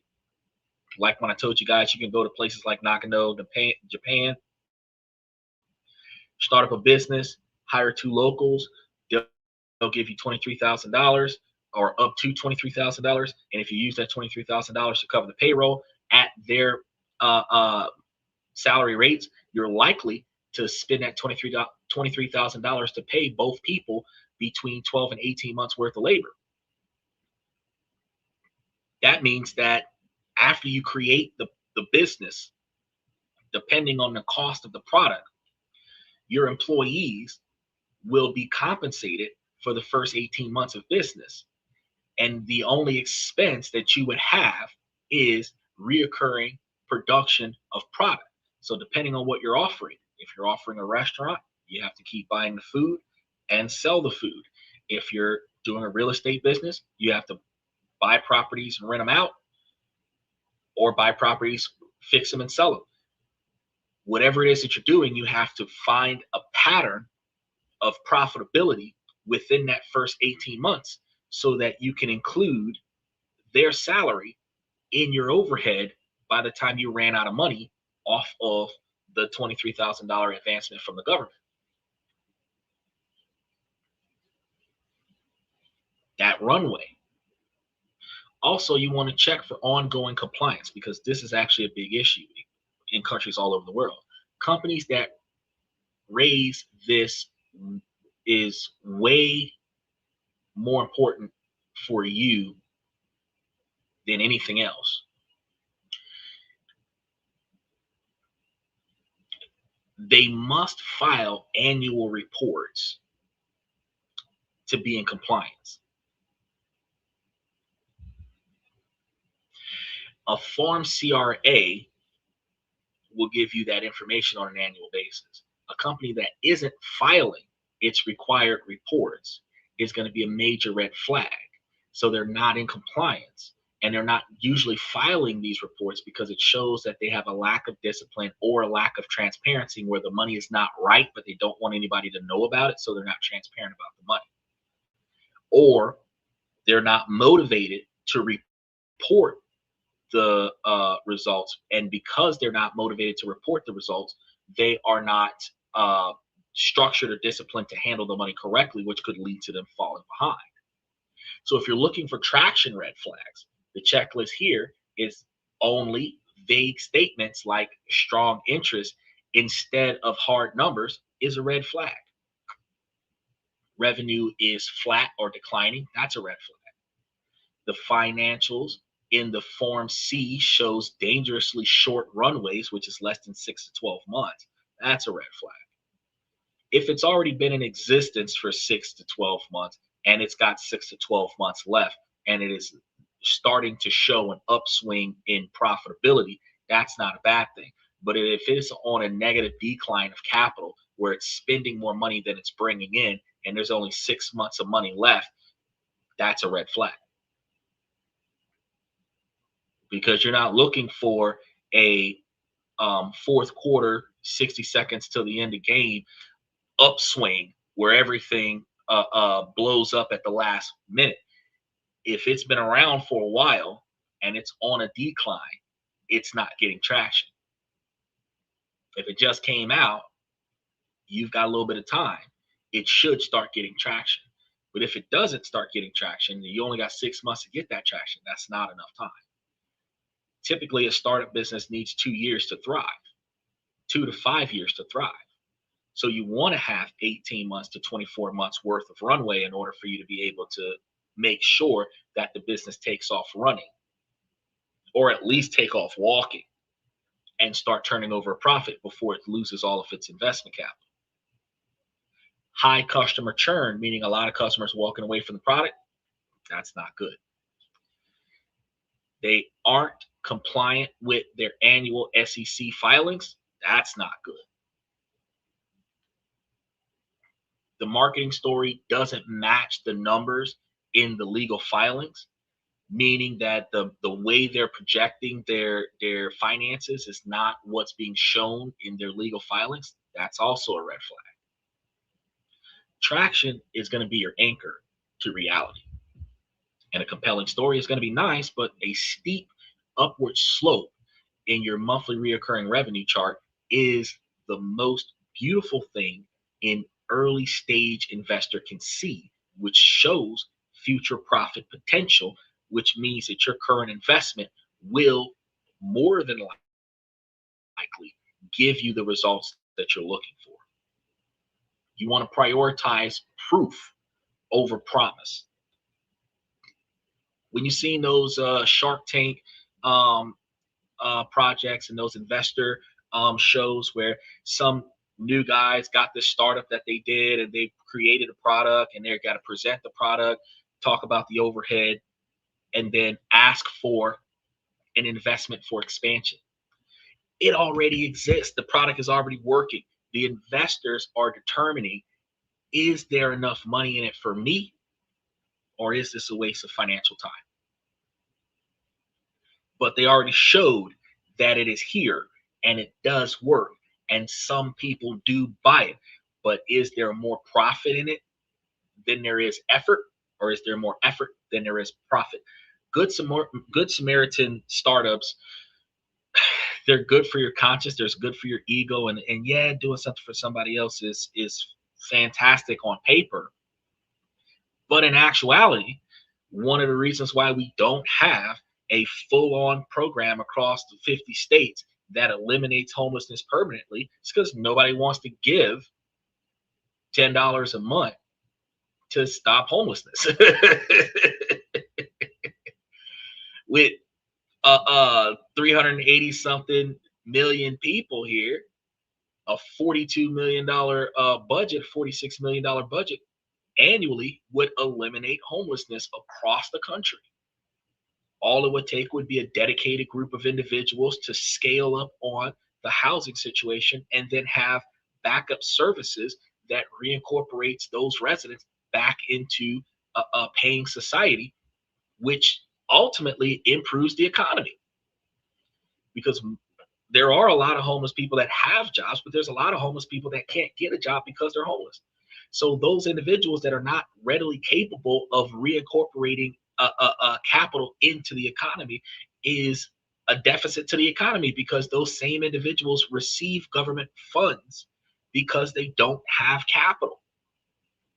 So you would have less strain on your food stamps and your WIC and your Medicaid and Medicare if those homeless people were reincorporated back into the work life. But that only makes sense on paper.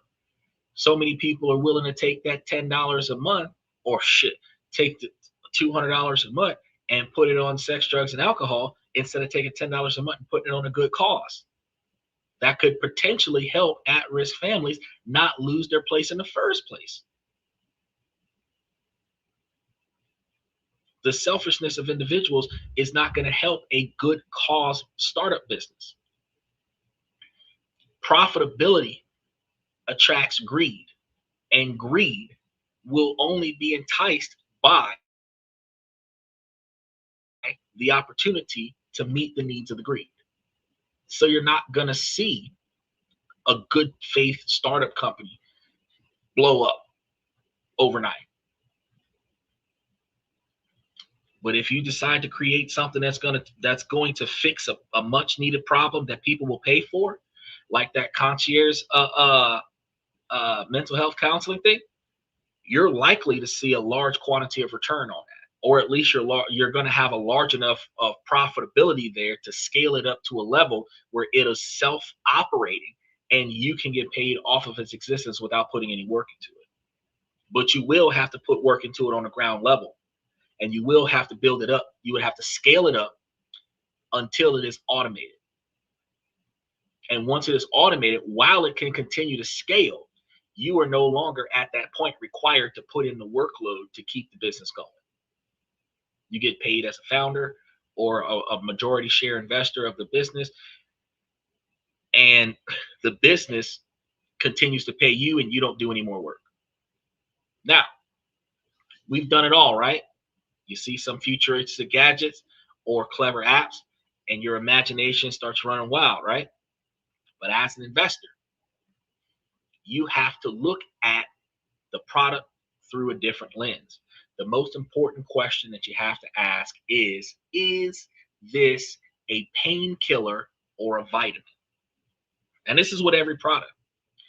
What I mean is, a vitamin is a nice to have product, but it is not a necessity. It might be fun or convenient, but it doesn't solve a burning, urgent problem. When budgets get tight, vitamins are the first thing to get cut. You don't need your B12 when money is tight. Painkillers, on the other hand, solve deep, painful problems. It's a must-have. Customers who have pain will actively seek out a solution and are willing to pay for that solution, even in financial deficit, which is why people who want to escape from their troubles typically turn to drugs and alcohol and clubbing. And that's why you will find that even in financially challenging situations, alcohol still gets sold. Everybody goes to the doctor when they get sick. That is why even in a recession, hospitals still have patients. Kids always go to school. They've got to get an education. They've got to get the education to get into college. They've got to get the degree from college to get that six-figure job.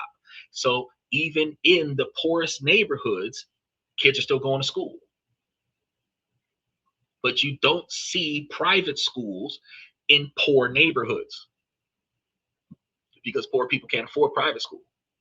You see private school in middle class and wealthy neighborhoods. You have to think about the product that you're trying to sell.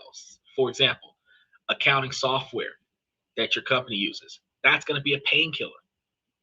Compare that to a new social media app. For most people, that's going to be a vitamin. Think, for example, Snapchat, Instagram, TikTok, Twitter.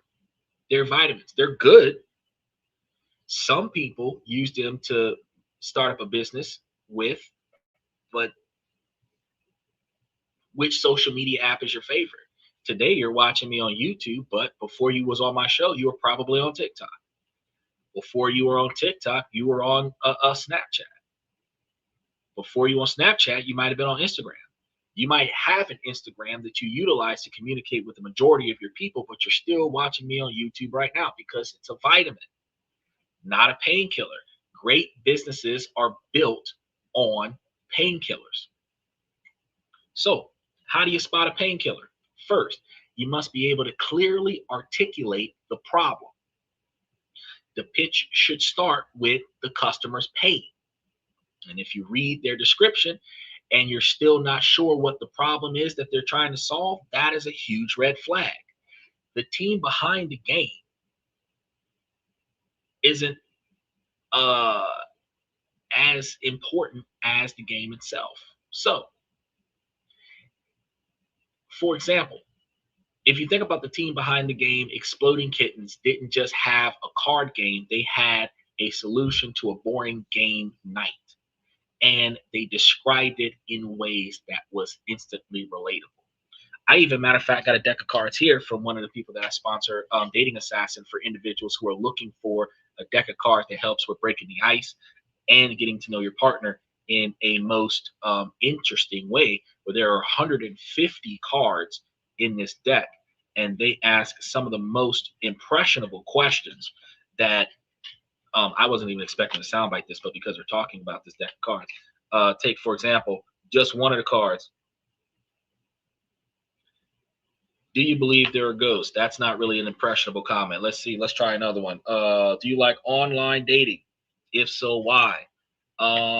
Here's another one. Have you ever fell in love with a stripper? Now, that is a pretty incredible question to ask, especially if the person that you're asking is a dude.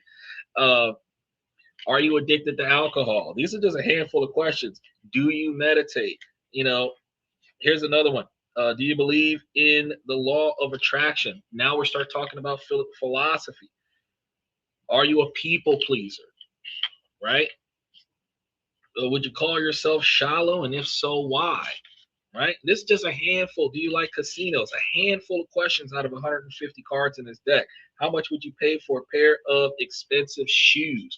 That talks about spending habits. Have you ever disrespected your parents? Morals and ethics. Who are you? Like, how do you identify yourself? Not just as personal description, but how do you identify yourself? What's your favorite carnival food? Like, this is just, do you like cats? Look, I'm a dog person. Do you like dogs? You know what I mean? These are the type of questions that are in this card deck where you could really just shuffle the deck and grab 40 cards and each one of you ask 20 questions a person, and this deck can be recycled across 3 dates and y'all can get to know each other in a very fun and entertaining way. That deck of cards was created by a woman to help people break the ice with communication, but it has a dual purpose, because if you're already in a relationship, you can use that deck of cards to go through a deeper connection with other individuals. And I actually have access to that deck of cards in the show. It's called Dating Assassins, but I'm going to put the link back into the membership for those individuals to be able to access it now, so you can get to the website and see where that's at. But that's the idea when you're getting a product that is solving a pain point, a problem. The second thing that you want to pay attention to is evaluating the strength of the solution. does the product actually work? Because even if it does solve a problem, if nobody's using it or nobody's benefiting from it, then it doesn't really work. The best way to judge if it works is to see it in action. Is there a demo video? Have you seen people using it? Even better, is there a live version that you can try for yourself? Let me sample this. And it doesn't matter if I have to pay for a trial run, but I want to see if it works. A company with a minimum valuable product, MVP, is light years ahead of one with just a PowerPoint. Glowforge, the 3D laser printer, raised a record-breaking amount of money partly because they had a compelling product people could see creating amazing things. Third, you need to understand the product's scalability. A scalable business can grow revenue exponentially without a proportional increase in costs, meaning that once you get started, you don't have to put more money into it to make it bigger. You can use the money you got from it to make it bigger, right? So if your overhead is 40% of your revenue, your profits are 60%. If you expand, your overhead should still be 40%. Your profits should still be 60%. If you scale and your profits go from being 60% to being 40%, then it is not scalable. That means that you're going to put more effort into expanding the service, but you're not making more money off of the service itself. Software is a classic example. The cost to serve 100,000 customers isn't much more than the cost to serve 10,000 customers. That allows you to scale. Contrast that with a consulting firm, which you wanted to do, Michael. To double revenue, you have to double the employees. That's a linear business, not as much as a scalable business, but it can be scaled to a magnitude. As a venture investor looking for 10 times a return, you have to focus on a scalable model. So the more people you add to it, the more money that you can make from it. It can be scaled to the magnitude that the workload replaces itself. But like I told you, if you're charging $120 per customer and paying the employee $30 per employee, the number of customers that you hit off of one employee is the most money that you can make.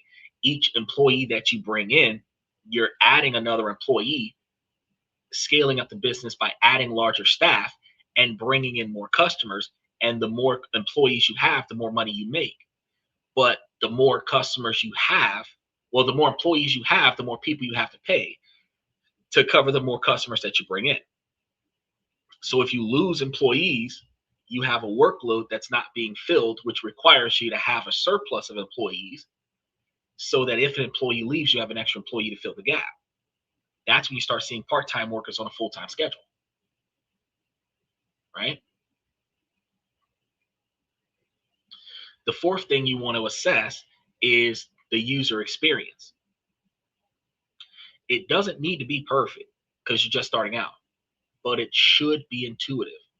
A clunky, confusing, or just plain ugly product can be a sign of a team that doesn't have a deep empathy for its users.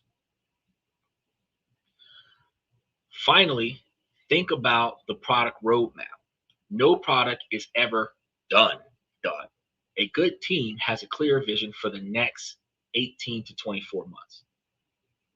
They should be able to tell you what the next what is and the why. So what are they doing next, and why are they planning on doing that? What's the next software they're going to release? What's the next upgrade they're going to release? If you were doing consulting over the phone, what's the next step? Online prescriptions, what's the next step? Automatic bill pay, what's the next step? An abundance of clear roadmaps suggests a team that might not have a grand vision.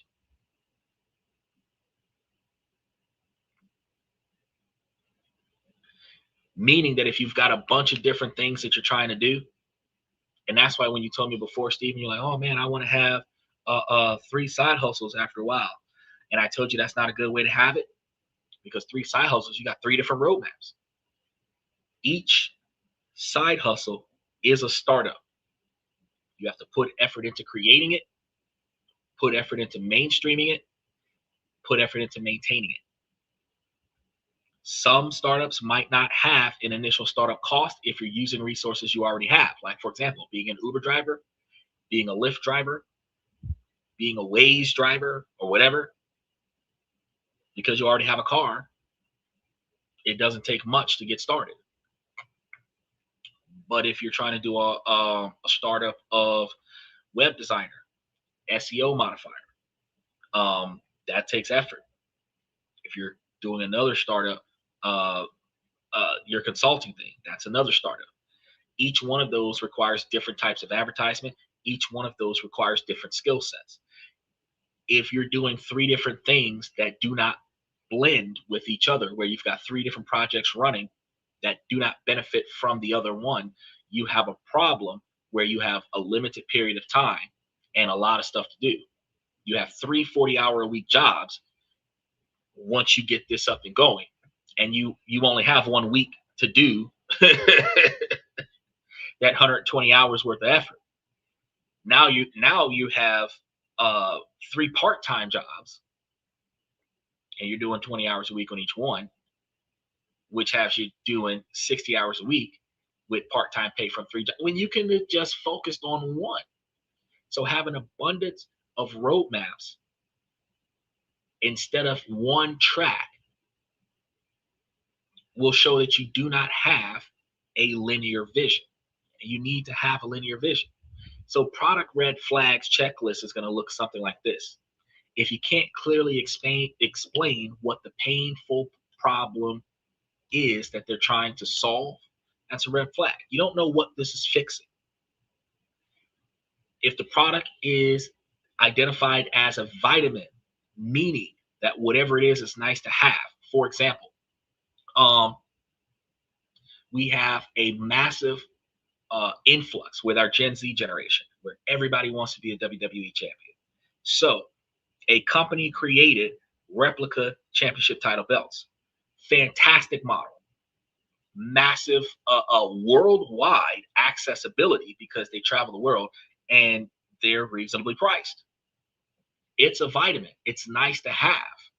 People will buy them when they have extra money, when they want to travel around with their title belt for a little bit of a time. But most people will get that title belt, and their maturity as adults will have them insecure about taking it everywhere. They're probably going to have it the first 4 to 6 weeks that they own it, take it with them to a couple of places where title belts are accepted, but you're not going to see a Wall Street CEO walk on to his job with a WWE title. You might see the title for an individual that won his fantasy football league. He might wear his title to the fantasy football game or tournament. Somebody who is a sports person and their team won, and they played in the sport and their team won, they might get it. Somebody who's going to WrestleMania or Raw or SmackDown or something like that might bring their belt to that. I've seen on social media where one kid brought his to the nightclub and they were playing John Cena in the nightclub. But there's only so many different places that you can have it, and usually that particular item doesn't go everywhere. So it's a nice to have. It's not a painkiller. A painkiller is a must-have, like reliable transportation. A painkiller is a must-have, like a cell phone for communication, or a computer that does emails, or a tablet, or something to that effect. You know, Second Amendment rights is kind of it's a must-have, but in some scenarios, it's treated like it's nice to have. You know, the difference in the product is when the market is down, will people buy this? When money is tight, will people buy this? If people won't buy this when money is tight, it's a nice to have, which you can invest in nice to haves, but you're less likely to make profits on a nice to have if you launch during a depression, if you launch during a recession, if you launch during a downward swing. So if you launch a nice to have right before tax season, when everybody's going to be financially wasteful, a nice to have might hit you some fantastic numbers in Q2 of the year. And that nice to have, if it can turn into some type of gift for someone else, it might even turn out a decent profit in Q4 of the same year. But Q1 and Q3, that product is not doing as well. But a must-have is going to have a base level of service being provided year-round, and it'll have an influx in certain quarters when more capital is there, which means you have a guaranteed minimum quantity of profit, and then an inflated profit in high times. And that's going to be the difference between the two. You want to aim for a painkiller before you aim for a vitamin. If there's no working demo or minimum value point, it's just an idea. If you can't see it and use it, it's just an idea. And that's a bad idea. You don't want to get involved in something that is not functioning, right? The business model isn't scalable is a situation where it's not going to be as profitable for you to invest in if you cannot, and this is you investing in someone else. Think about that when we talk about crowdfunding. This isn't about you starting up your own business, because you can start up your own business and your own business relies on manual services. And if your own business relies on manual services and you scale up your own business to a magnitude where you have a number of service providers to perform, and there is an influx of profitability there, which somebody could invest in your company to allow you to expand and hire more employees, because there's going to be a larger profit margin. Remember, I told you if your overhead is 40% and your profit margin is 60%, investors can invest in a functioning company that has a 60% profit margin. Because after you get your cut, there should be at least 59% there to go to the investors. And the investors help you scale. If you go from $100,000 a year product to $1 million product, and now you got $600,000, if you can double the workload and the market supports it, you could turn that $600,000 into $1.2 million. 20 investors can invest into your company, and each one of them can get $200,000 a year off of helping you get to that extra size. So you starting up a business and expanding it is different from you looking at someone else's business and deciding how much can I get out of this. So if it is not a scalable model where it makes more money than it spends, where it only relies on a manual service, it's less likely in a crowdfunding scenario worth investing in, because you're in a situation where there isn't enough profit margin for the investors to get a return on their investments. That's what you're paying attention to here. Is there a large enough profit margin in your scalability where the investors can get a profit off of it? If the profit off the product is $1 per item, you have to sell 1 million items to get $1 million. If the profit margin on the product is $99, you don't have to sell as much. If you sold 1 million items, you have $99 million.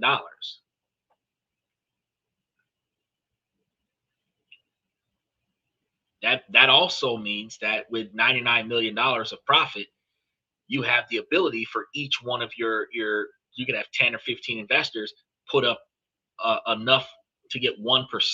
And if each one of them is getting 1% off of $99 million, each one of them is getting $9 million.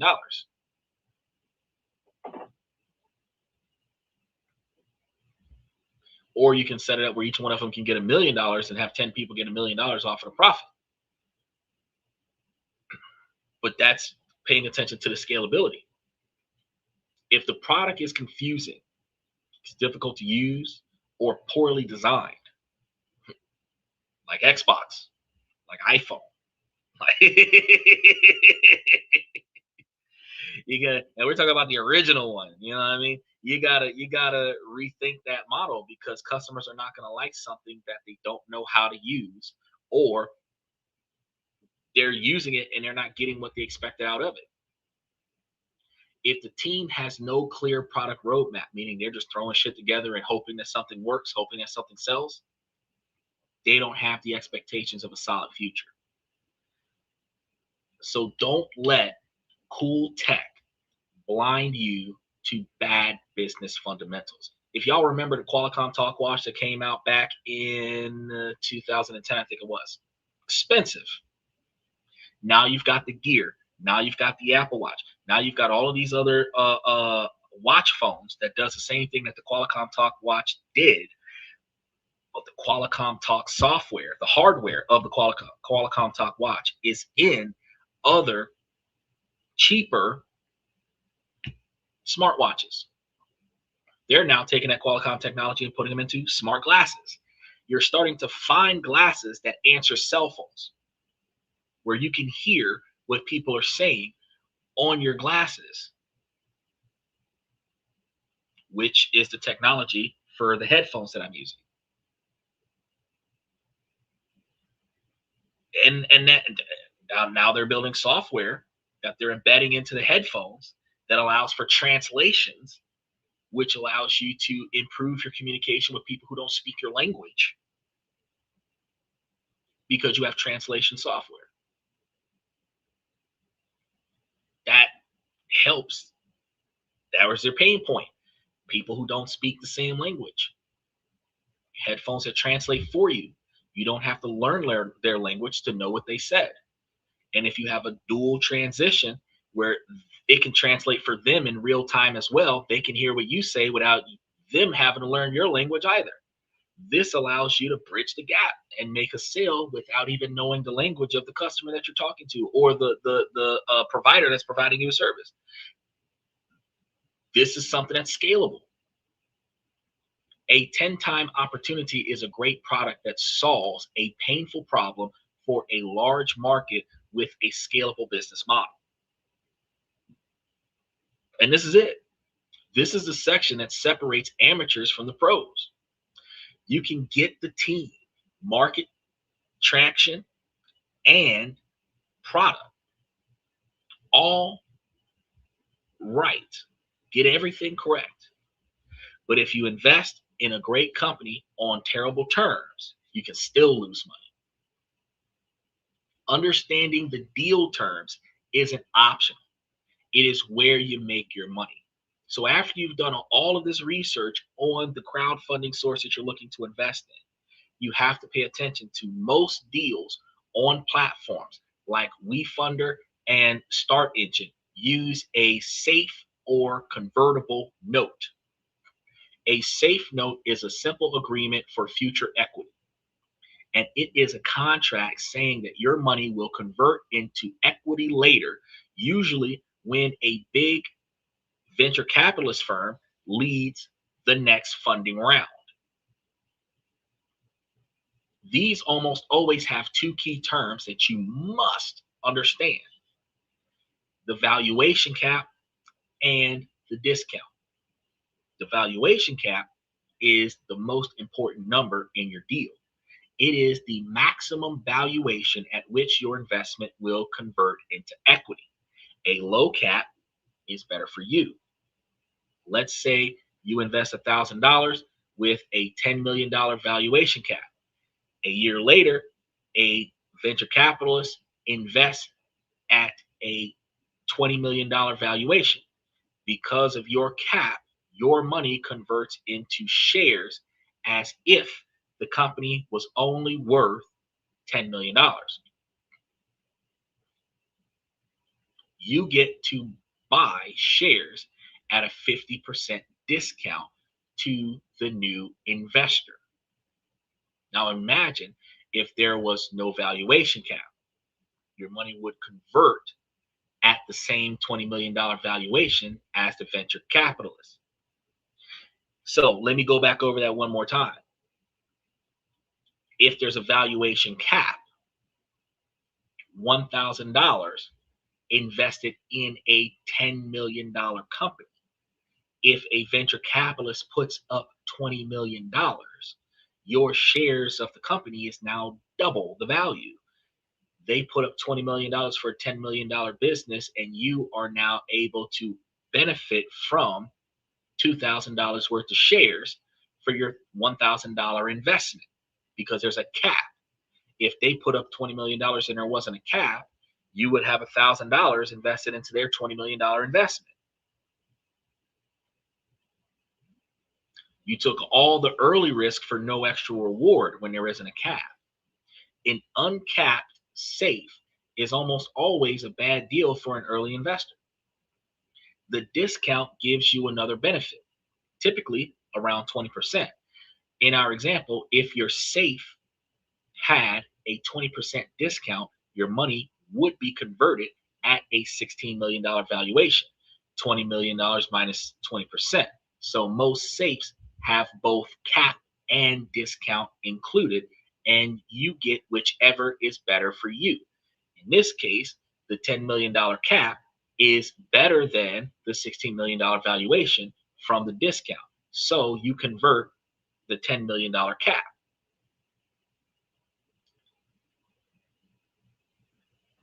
So what does a good cap look like? Well, it depends. A pre-revenue idea stage company might have a cap in the $7 to $10 million range based on recent trends. A company with a real revenue might command $20 million or higher. Your job is to assess if the cap is reasonable given their progress. A pre-value company raising at a $40 million cap is a giant red flag. Pre-revenue means before profits. Beyond the cap, you want to check the use of proceeds in the Form C that we were talking about earlier today. You want to see money going to growth, product development, marketing, and key hires. If a big chunk is paying off old debt or going to a huge founder salary, that's going to be a bad sign. As Michael always says, if the boss is getting paid but the employees aren't, got to go somewhere else. Your investment should fuel the future, not clean up the past, which is irony because there are a lot of nonprofits that people buy into, like the cancer research, where 97% goes to the overhead and 7% goes to the research. So for every dollar that you give, for every $100 that you give, like $93 goes to the staff, $7 goes to the actual research itself. So when you're finding a nonprofit to invest in where 100% of the proceeds or 95% of the proceeds goes directly to the cause and only 5% or less goes to the staff behind the cause, that's when you've got a good cause. Well, the cause is always going to be good in nature, but that's when your investment is actually going to do more.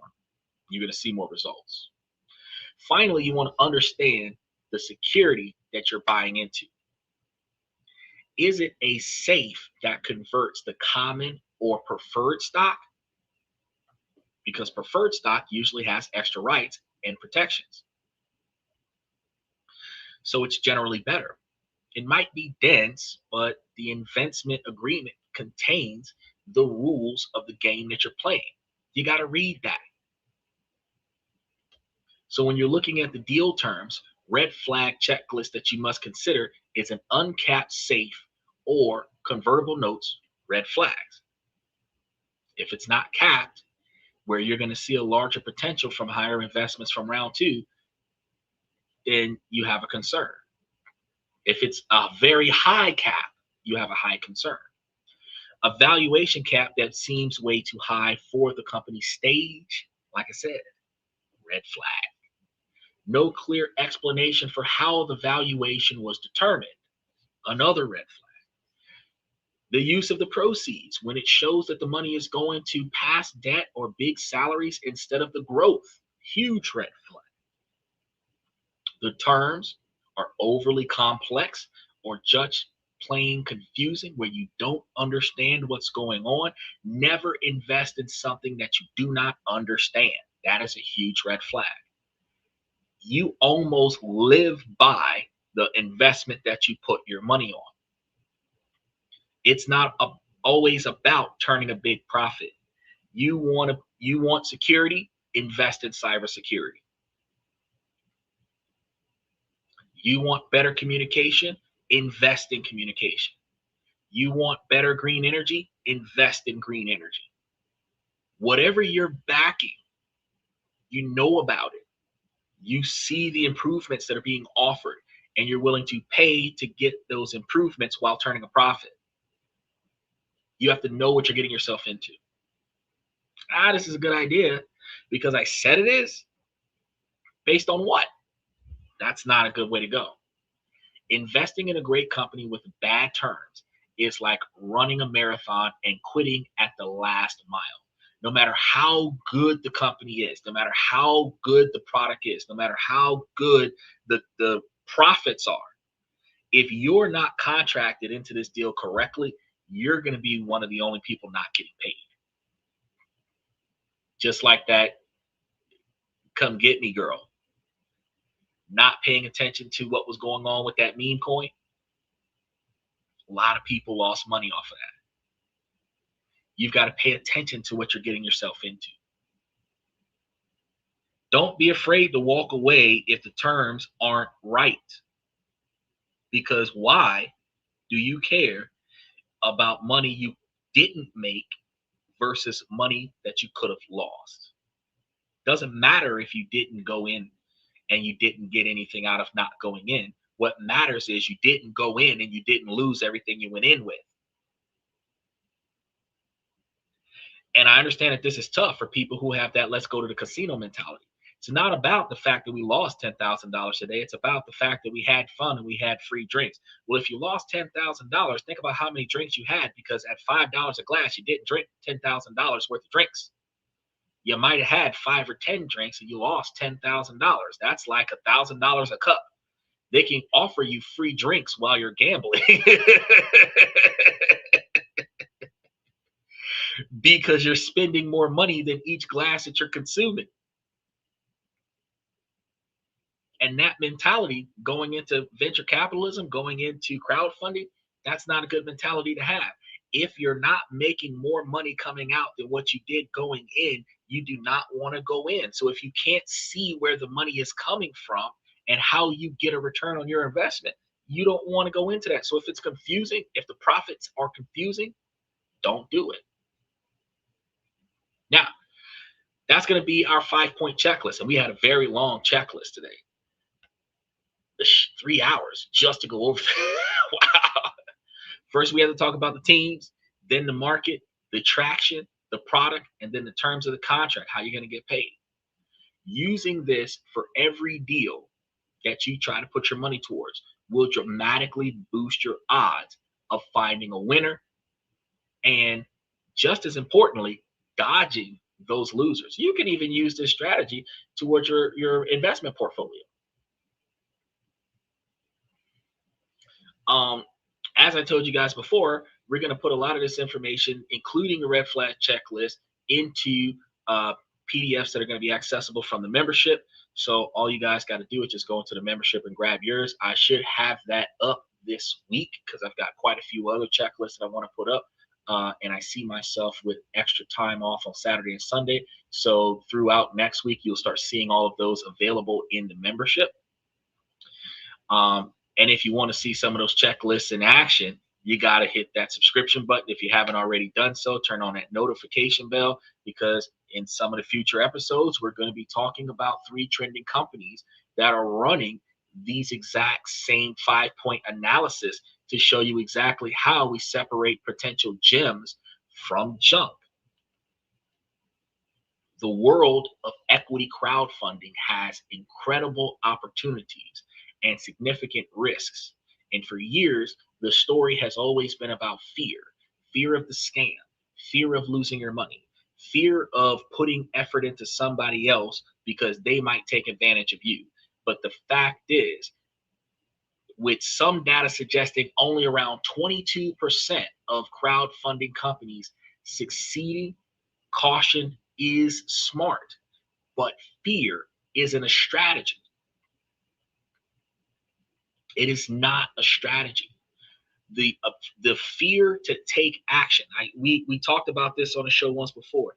Y'all know the Bible verse about the God giving three guys a coin. One guy invested it and lost something. One guy invested it and got something, and one guy buried it in the sand.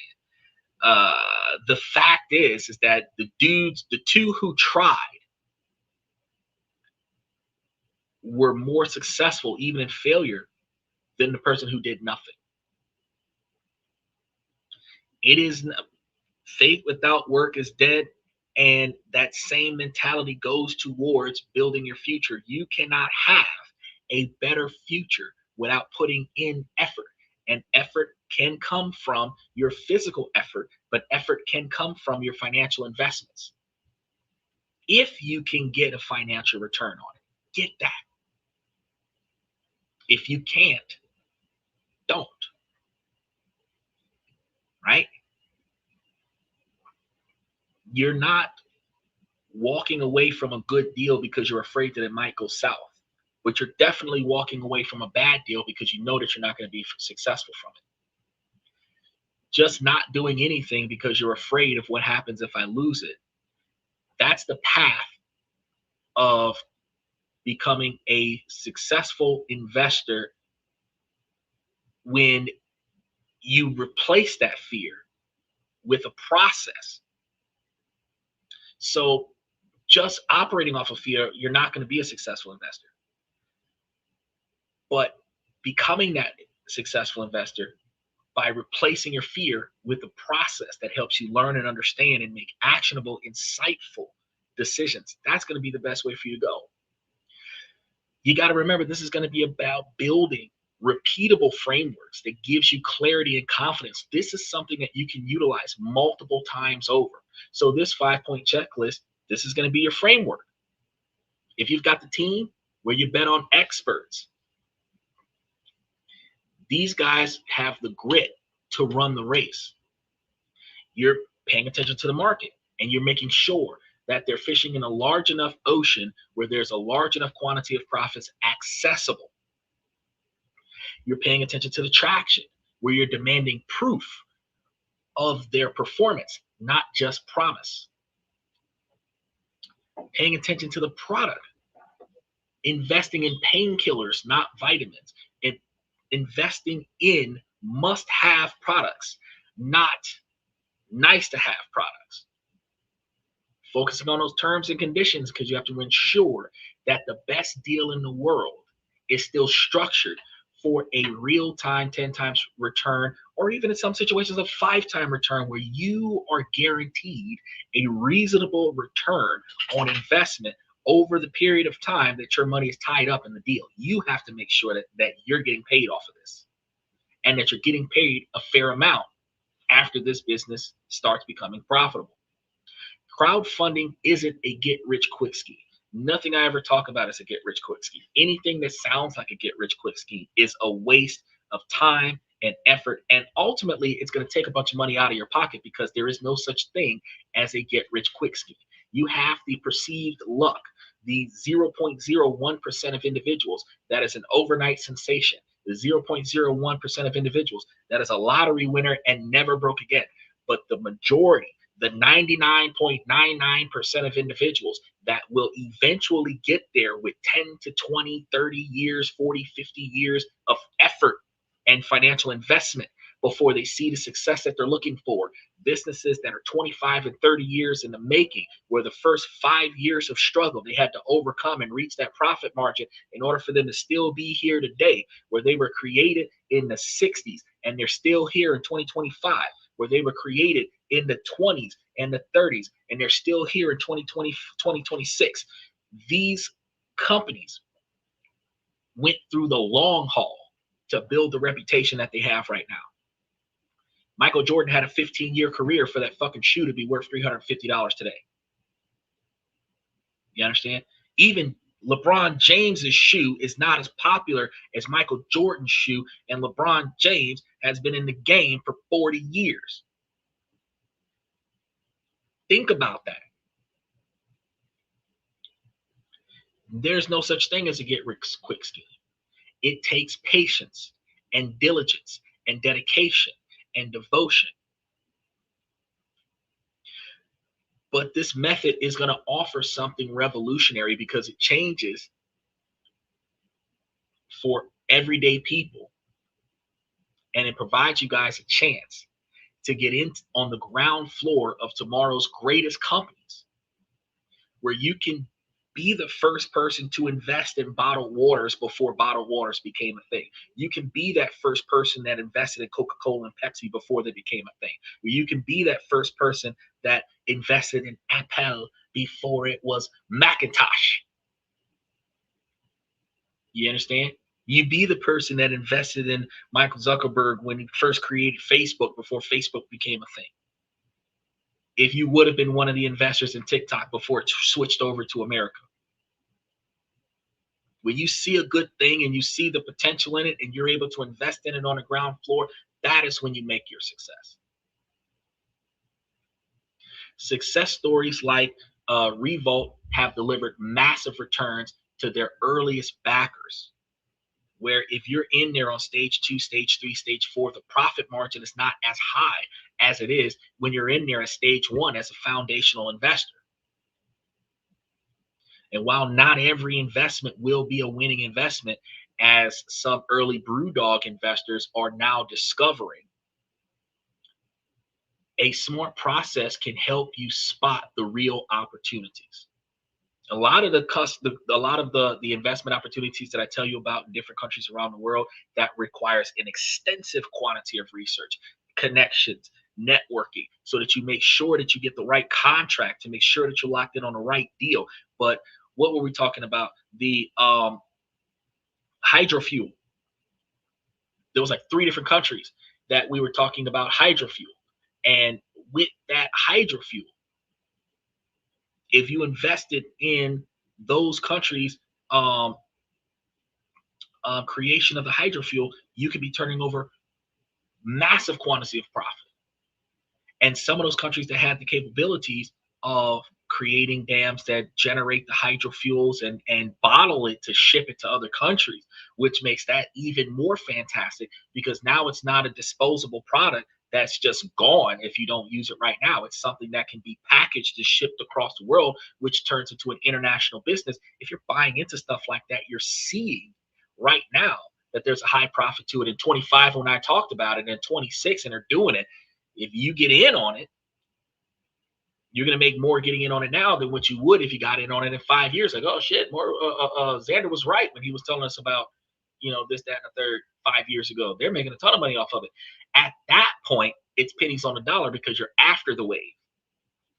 When hydrofuel becomes mainstream, the investors that started buying on it in the first 2 years are going to get more money off of it than the investors that buys into it once it becomes mainstream.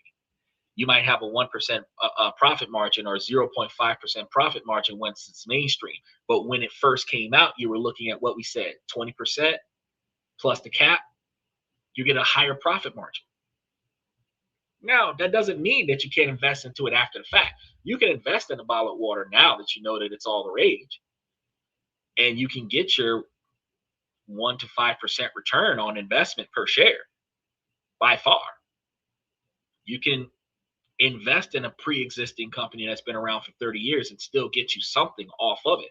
But in that situation, instead of you getting higher profits off of a startup like crowdfunding, you're getting reasonable profits off of a blue chip company that is guaranteed to pay you its established capital and its established contracts, NASDAQ affiliated, the S&P 500 established, you find yourself in a position where you're guaranteed to get a return as long as the company doesn't go bankrupt.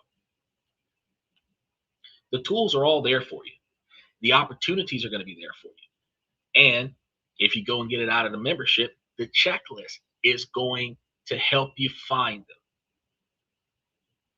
So now you got to stop only focusing on avoiding scams and start systematically searching for the winners.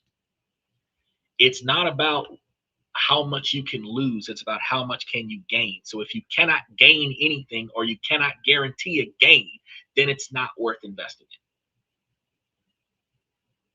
in. You have to get something out of it, whether you're getting knowledge out of it for a low cost or you're getting financial profits off of it for a marginal and reasonable cost. You have to be getting something out of it. That's what a lot of us don't pay attention to. It's like, well, pay the cost to be the boss, pay for convenience. But no, fuck that. If I'm going to pay somebody to operate my SEOs, I've got to turn a profit off them operating my SEOs. If I've got to pay them to operate my SEOs when I can do it myself, why am I wasting money when I'm not even saving time?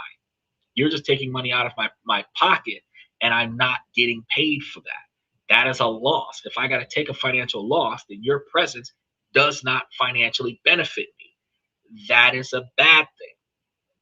We don't want to be in a situation where your presence doesn't benefit me. Your presence must benefit me. And then I can pay for your presence. And that's the whole portfolio needs to be that way. Your presence on my portfolio must pay me. And then I'll keep you on my portfolio. Otherwise, it's not going to work for me. Now, that's all I got for you guys for tonight. I want to start off by saying, ladies, as long as the situation doesn't make sense, I'm going to keep asking you ladies to make it make sense. So ladies, please make it make sense.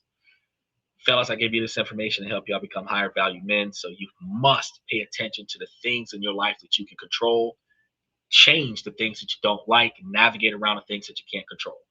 And ladies, while this is a male-driven podcast from the male's perspective, you too can become higher value women by prioritizing your 20-year plan. Finding out what you need to get to where you want to be at, and then proactively start putting forth the effort to get there. Keep your eyes and ears open for the type of mentality of a partner that can potentially increase your accessibility to success, and then partner with that person and double down on and expedite your ability to succeed. With that being said, I want to thank you guys for coming to This and That. I'm your host, Xander, where we talk about this, that, and everything in between, and I'll see you guys tomorrow night.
That's my personal command. I'm not landing on higher ground where excellence is found. My potential knows no bounds. Raising the bar, breaking ground.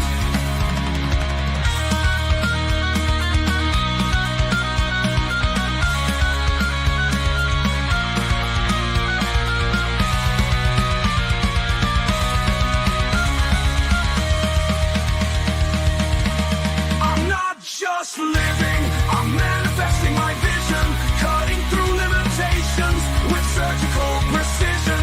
My expectations are my compass, my respect is my shield to mediocrity and chaos. I will never